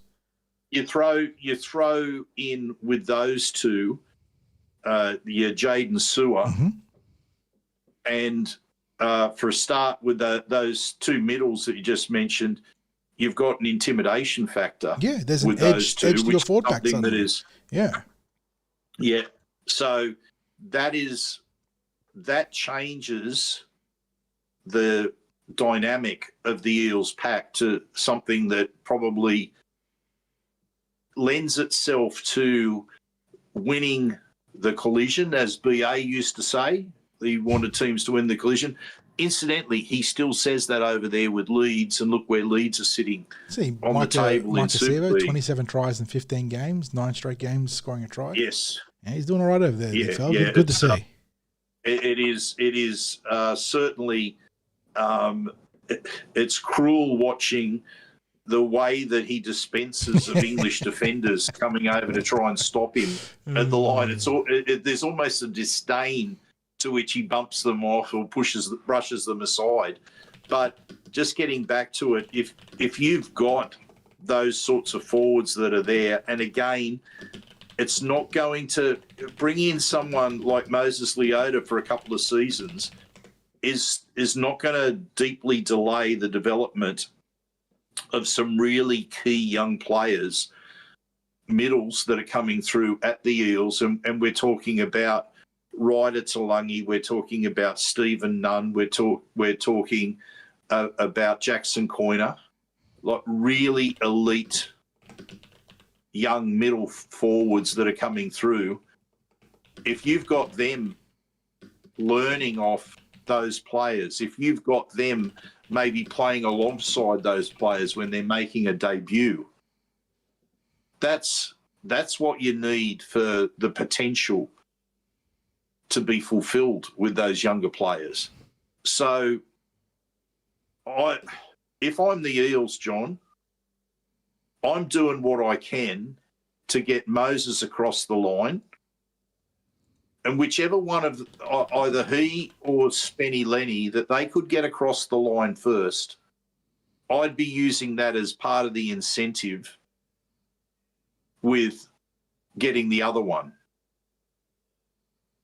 and talking about the role that those two would play in moving the club forward and making the club a stronger proposition, making the club a finals contender. Because if you've got those players, John, and then you add in the return of Jermaine Hopgood next year, the return of Matt Dury, the consistency of Jack Williams, you got some balance to your pack. And then you've got what someone like Junior Paulo can still bring to the field in terms of his ball skills and his unpredictability out there. Then you're talking about a completely different dynamic with the pack. And if I'm the Eels, and if I'm trying to look for a light at the end of the tunnel, maybe Moses, his agent, or the Panthers have given that little glimmer that the Eels should try to grab hold of by the throat, John, because it might. When I said I was worried about the Eels just maybe signing a good player that's not going to be a specific need, both Spencer Leniu and Moses Leota are players. It's the age-old adage: you build your team front to back, middle to wide, right? You win in the trenches. So let's invest in the trenches. And I know there's some fair concerns in chat I see talking about the back line still not being productive enough on the ground. Look, you're going to have Brian Kelly helping out there. Bowie was always solid there, not incredible, but solid. You get Bowie back, and Will for, I know a lot of people are critical of Will for not kicking on and developing into the origin player that we'd hoped he would be. He's still solid in the groundwork. So you're going to get better production of your backline when everyone's healthy, if everyone's healthy. So I do think that starting in the pack there is the ideal place to, if you're going to talk about building an identity, and I know Ron's been in chat making this point right now, what is the identity for the team with Jason Ryles? Like, who are we? I don't know who we are in that regard. Those two players, that is a commitment to an identity right there. That is saying we want to play smash mouth football. We want to punch you in the face. We want to beat you in the middle, and we want to do it the entire game. And I think that's as good a place to start for an identity as anywhere. So, yeah, I would be double down in the middle, absolutely. Commit to something. Build an identity for your recruitment alongside your young players in Sam Tuavai, Tiankin, Brown, Ryder, Talangi. And if you get Leota and if you get Layne, suddenly there's a great environment to debut someone like Talangi into and give him the ability to just go out there and play free-spirited football next year because he's got some, senior heads next to him that know how to play the game and can help nurse him through the rigors of first grade. And John, the concern that I have about identity right at the moment is that there's a word that can be used about our identity, which is that we're frustrated. Ryles has clearly been frustrated the last few weeks with team performance. We've seen him being Bellamy-esque in his remonstrations in the coaching box. Yeah. Remonstrations. Yep. So we know that he's feeling elements of frustration. We've seen Mitch Moses look frustrated out on the field. We've seen other players show frustration. We've seen surely some of the attempts at passes are born out of frustration. Yeah, definitely. When we're not getting the results that we want out there. And fans are frustrated. Right? So if you're talking about an identity for the Parramatta Eels at the moment, that word frustrated comes to mind from coaching staff to players to supporters. That's nowhere to that's not going to help the cause, right? And whilst there are criticisms, I think the worst thing that we can do right now is to go full on attacking the club. I don't have an answer. But I just know tearing ourselves apart is surely not the answer. I think we have to be constructive in what we say and the actions that we take. And look, because that is how we always have conducted ourselves, Craig. And I've said it in chat, in text tonight. And other fans are going to handle it differently because, different levels of emotional response and whatnot. And I understand that. But for us, this is how we're going to, we're going to be critical of the club. And we're quite, I think stridently pointed out that there have been failures and then people will be held accountable, whether it is O'Neill or above that. Like if we cannot get our act together and get these signings done, then there has to be change. There's no two ways about it. But by the same token, we're not going to, and people in chat obviously realise this, we're not going to be. Yeah, look, and I understand the frustration in chat. I get lots, as I said, I get lots of messages from people. Daniel, I understand your frustration. I understand the frustration of Diggs. I understand the frustration of a whole lot of people that message me constantly about why are we in this position? Why can't we turn things around? Who's accountable? All those sorts of things. But it's a matter of, I think, we have to end the frustration, but we have to end the frustration in a constructive way, not a destructive way. We're probably at the point where if we don't move on to talk about NRL, John, we're not going to get into the NRL. 2 hours on the Eels just about as well. That's you can tell how serious we are about the entire gamut of topics of the Eels. Like we're not taking this lightly. We're investing a lot of time with you guys to figure it out. Or I say figure it out, like you said, this is above our pay grade in terms of getting there. But we can certainly try and prod things in the right direction from our seats at least. Well, let's move on to the NRL, John, and I hate to do it, but I think we might need to skip the musical interlude this week, unless it's so appropriate for this week. Is it something that's a not to be missed, John? Will we Look, be... it was a classic, and it was tying into the World Cup. And I know there was plenty of chat earlier in the podcast of people talking about the big World Cup results. We can save it for another week if it's fine, because we have gone very much into overtime right now. But people pointing out there's some crazy World Cup results today. Morocco, spoilers if you don't listen for the next 30 seconds, if you haven't seen the games, but Morocco upsetting the Dutch, the Netherlands, 3-2 in penalty goals, and Paraguay, our roommates, our poolmates, knocking out Germany 4-3 in penalty goals, and then Brazil just squeaking past Japan as well. So crazy results in the round of 32 it is now because of the expansion. Round of 32 in the cup, there was maybe just a little bit of Ricky Martin that was going to be played today, but we can save it for another day. So let's move into the NRL news. First of all, John, the NRL broadcast deal. Yeah, well, that as Ron Burgundy says in Anchorman, that escalated quickly, didn't it? We went from all the brouhaha about lodging the deals to suddenly it was done. And right now, Fox and Nine have managed to retain the rights in essentially the same setup as we have right now. I think it's free-to-wear games for Nine across the season. They get Origin and the grand final with exclusive broadcast rights to be rebroadcasted on Fox post full-time. And the big one is that it's a lot of money. It's $5 billion or near enough over 7 years, 700 mil or tick over 700 mil a season. And crucially, because this is a bit of a dick measuring contest between the two codes, it always is. I think it's like $73 million more a year for the NRL versus the AFL.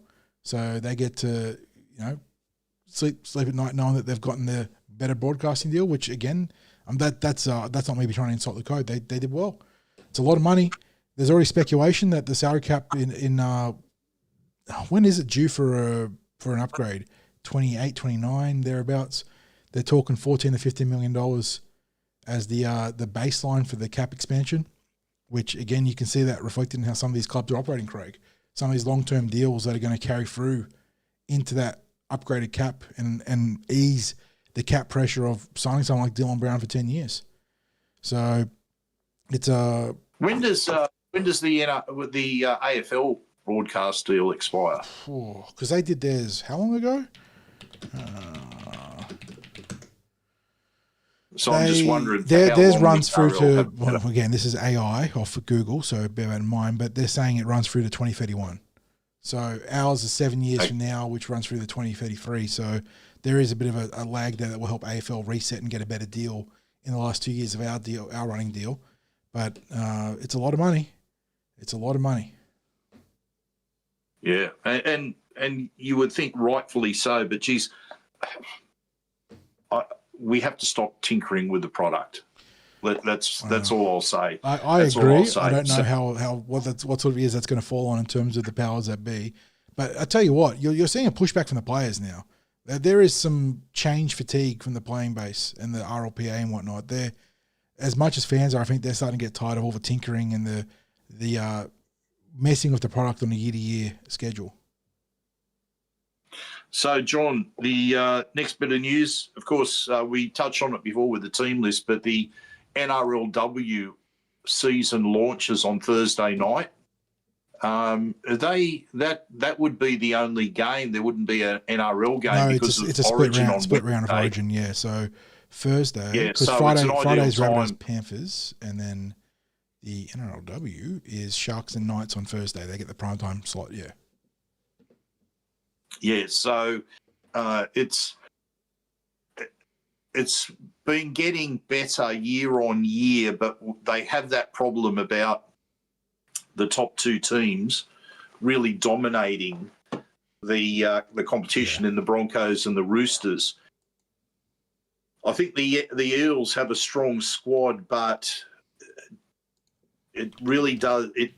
Even just the one player made an impact with the loss of Keilee Joseph for close to half a season, where she'll be missing. Providing we get nothing worse again in the way of injuries, because last year we lost Cassie Toihiku and Rory Owen in the same game. Same Canberra game, yeah. To season-ending injuries. Yeah, it was brutal. Yeah, I can't remember, but we St. lost George, both of them to season-ending injuries, and that was a big out for mine with both of them being out. One being an Origin centre, the other one being a Pacifica representative, 5'8" in Cassie. So she's come back like a really, really confident player, Cassie. Like for mine, I compare her to Dylan Brown in the NRL in the physicality that she plays with for a 5'8", and just some of the raw talent that she has. But being able to have fit and healthy players like Elsie Albert and Kennedy Cherrington leading the way in the forwards, and the rising young players like Tess McWilliams, Boss Kapua, River Lee. River Lee, Ruben Cherrington. It's Chloe Jackson. Yeah, and Chloe Jackson.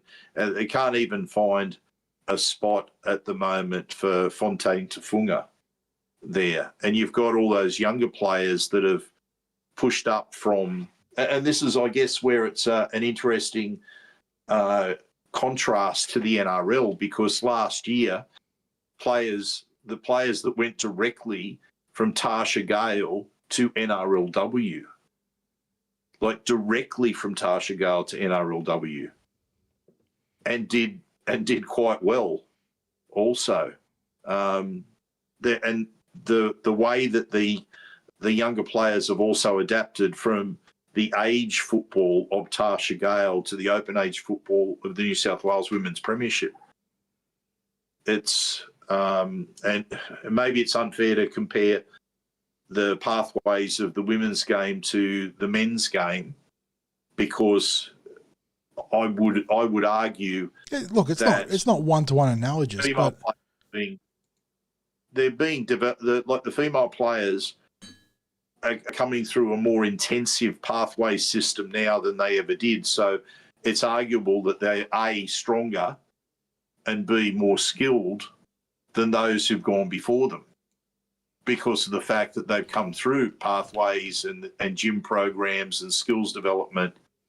They haven't had time away from the game like some of the older females did, where they maybe couldn't play between the ages of 12 and 16, or maybe they've come from other codes, that sort of thing. But like we're saying, it's not one-to-one analogous between the men and the women in making, as we said, a leap of faith there.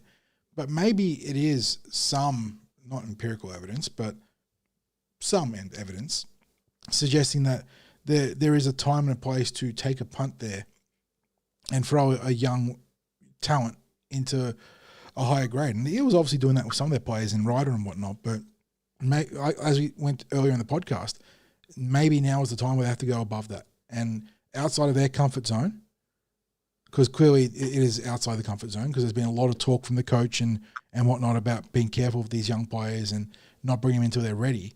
I don't know if we have the luxury for the ready TM sort of moment right now, where there is a real element of leap of faith, and maybe the girls are the template there to follow. Like 2 players, give us 2 players that you think are going to be genuine building blocks for the Eels to climb and be a contender post 2027, because it's not going to be an instant turnaround. We know that.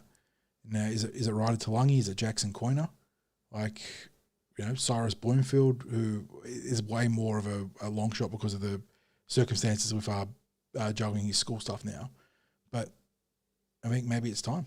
So, yeah, it's a good point there of Tess McWilliams and River Lee, because they're obviously the extreme examples of someone being successful in doing that. But you won't know until you try. And the Eels tried, and they've been rewarded in the NRLW.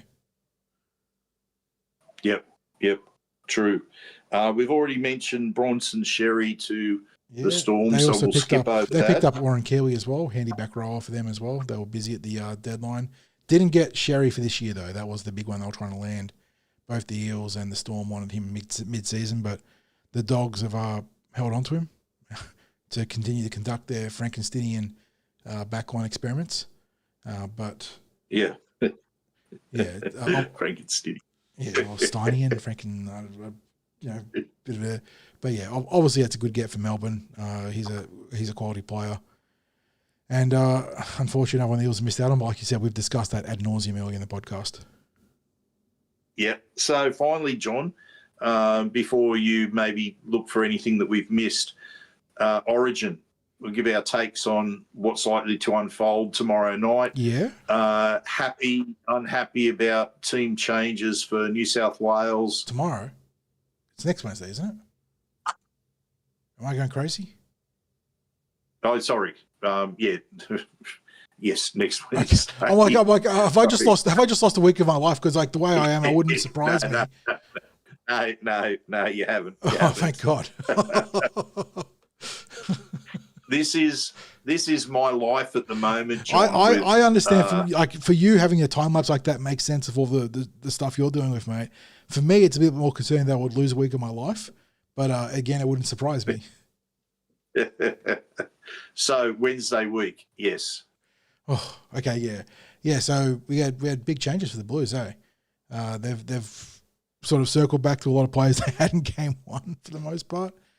I think the changes are largely positive. I know there's been a lot of discourse about Brian To'o getting dropped and how could the Blues do that.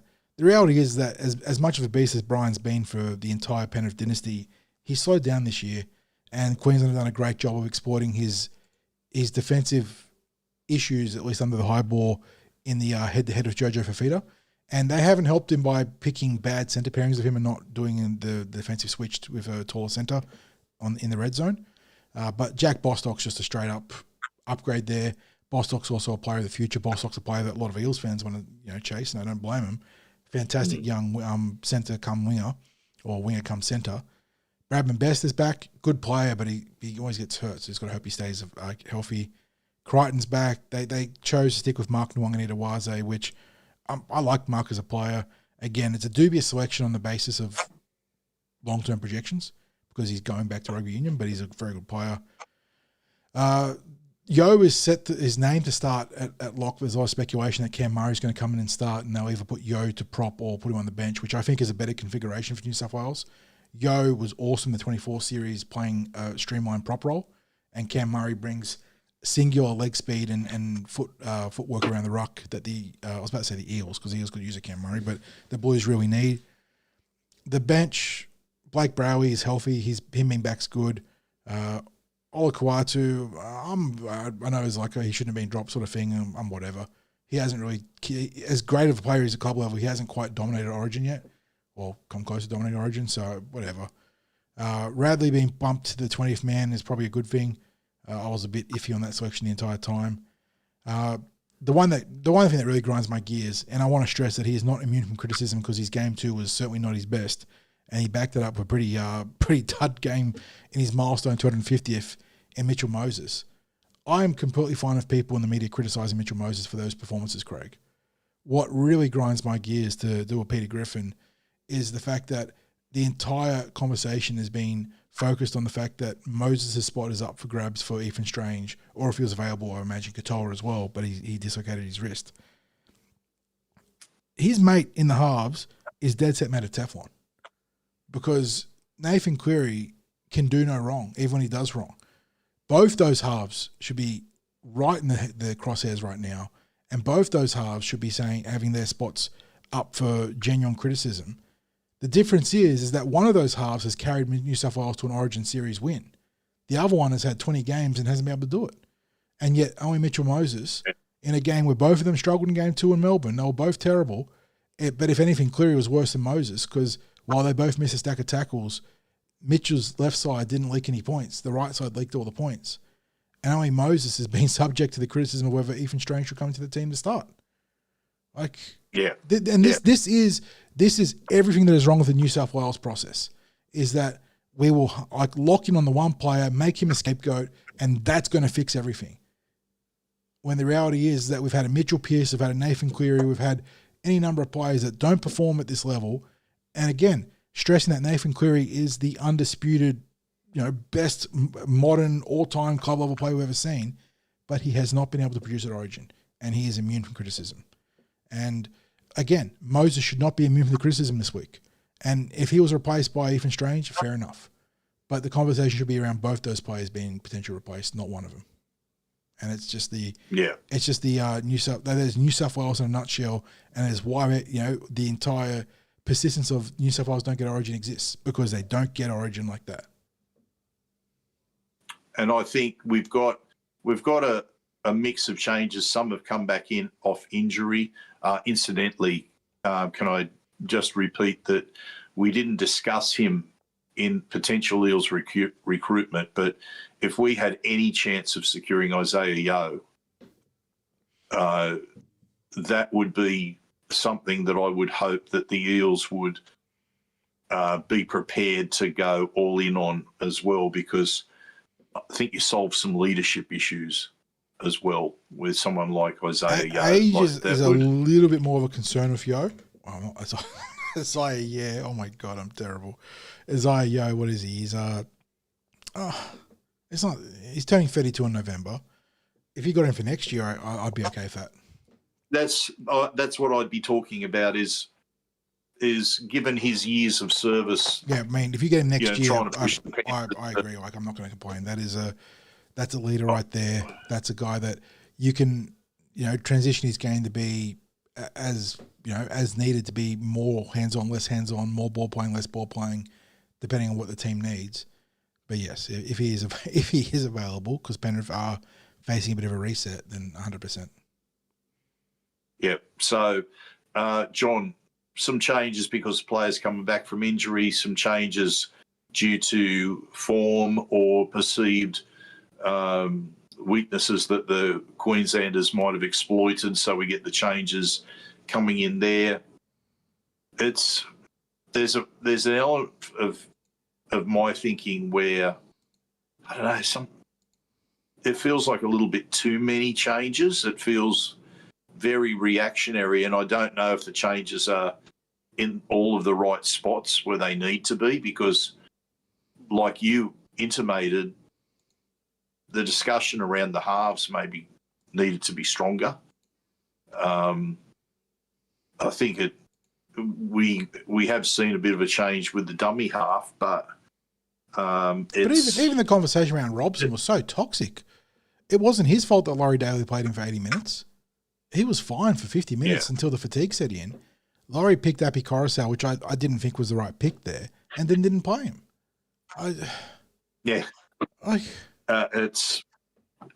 Look, we can see why there was criticism for Laurie Daly. I didn't like the fact that the media were making it a narrative, because I think there was some natural criticism that was there, and that the focus that the media put on it, or certain individuals in the media, made it a bigger talking point, or actually gave a life of its own to an unnecessary pushback. Because if you didn't put it as much in the spotlight, you probably wouldn't have got the extra criticism. You wouldn't have had the need to do the pushback, which was almost over the top pushback. And then it just, as I said, became a drama all on its own.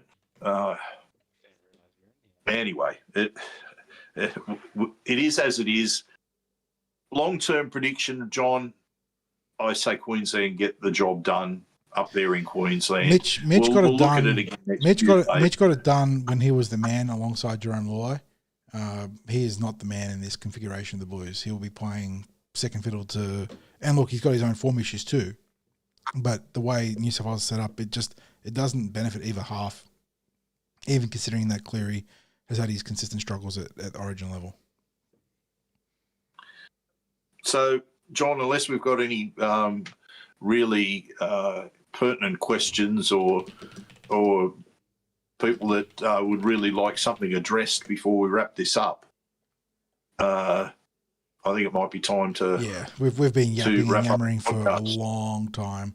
I know people like the podcast. Some people like the podcast to run deep so they can put it on in the car during their drives and whatnot, but you know what? We talk about the duty of care of concussions. We've got a duty of care for you guys to make sure you get to work tomorrow. So, well, don't forget as well tomorrow that we have another long one coming your way in the podcast with Andy Raymond. Are we going with it as the one podcast, John? I think we will. Is that how you're putting it out? I think the way it was structured, we could have done 3 different. Well, before time constraints, we could have done 3 different mini podcasts. But I think the chat flows so nicely that we'll just release it as one podcast with one little technical glitch at the end to be edited out. So you'll probably spot where I splice someone dropping out and someone coming back in there, but it was a great chat with Andy, so I hope you guys enjoy it. Yeah, and given that we've got preview podcasts coming up, we've got the start of the NRLW, it could be a bit jam-packed with the content, so I think putting it out as one podcast is probably the right way to go with that. So look forward to that landing tomorrow. We didn't mention it in the Para News, but for all the stuff that's going on the field that we're all upset about, massive shout out to our coach off the field. He can't quite put out the fires at Parramatta, but he dragged a poor lady out of a car that had been flipped over and was on fire after the South Sydney game. So really good stuff from Jason Ryles there. And we should have mentioned that earlier, but you've come to the rescue, John, and not quite as effectively as the big man did, but yeah. That's a huge W for Jason Ryles. Well done, mate. Yeah, and not really a surprise. He's a good bloke. He's a good man. So, John, again, that reminder of the podcast dropping tomorrow with Andy Raymond. Have a listen to that. It's not quite as long as tonight's podcast. No, it is not. It is not. It's about an hour 36. It's a decent length.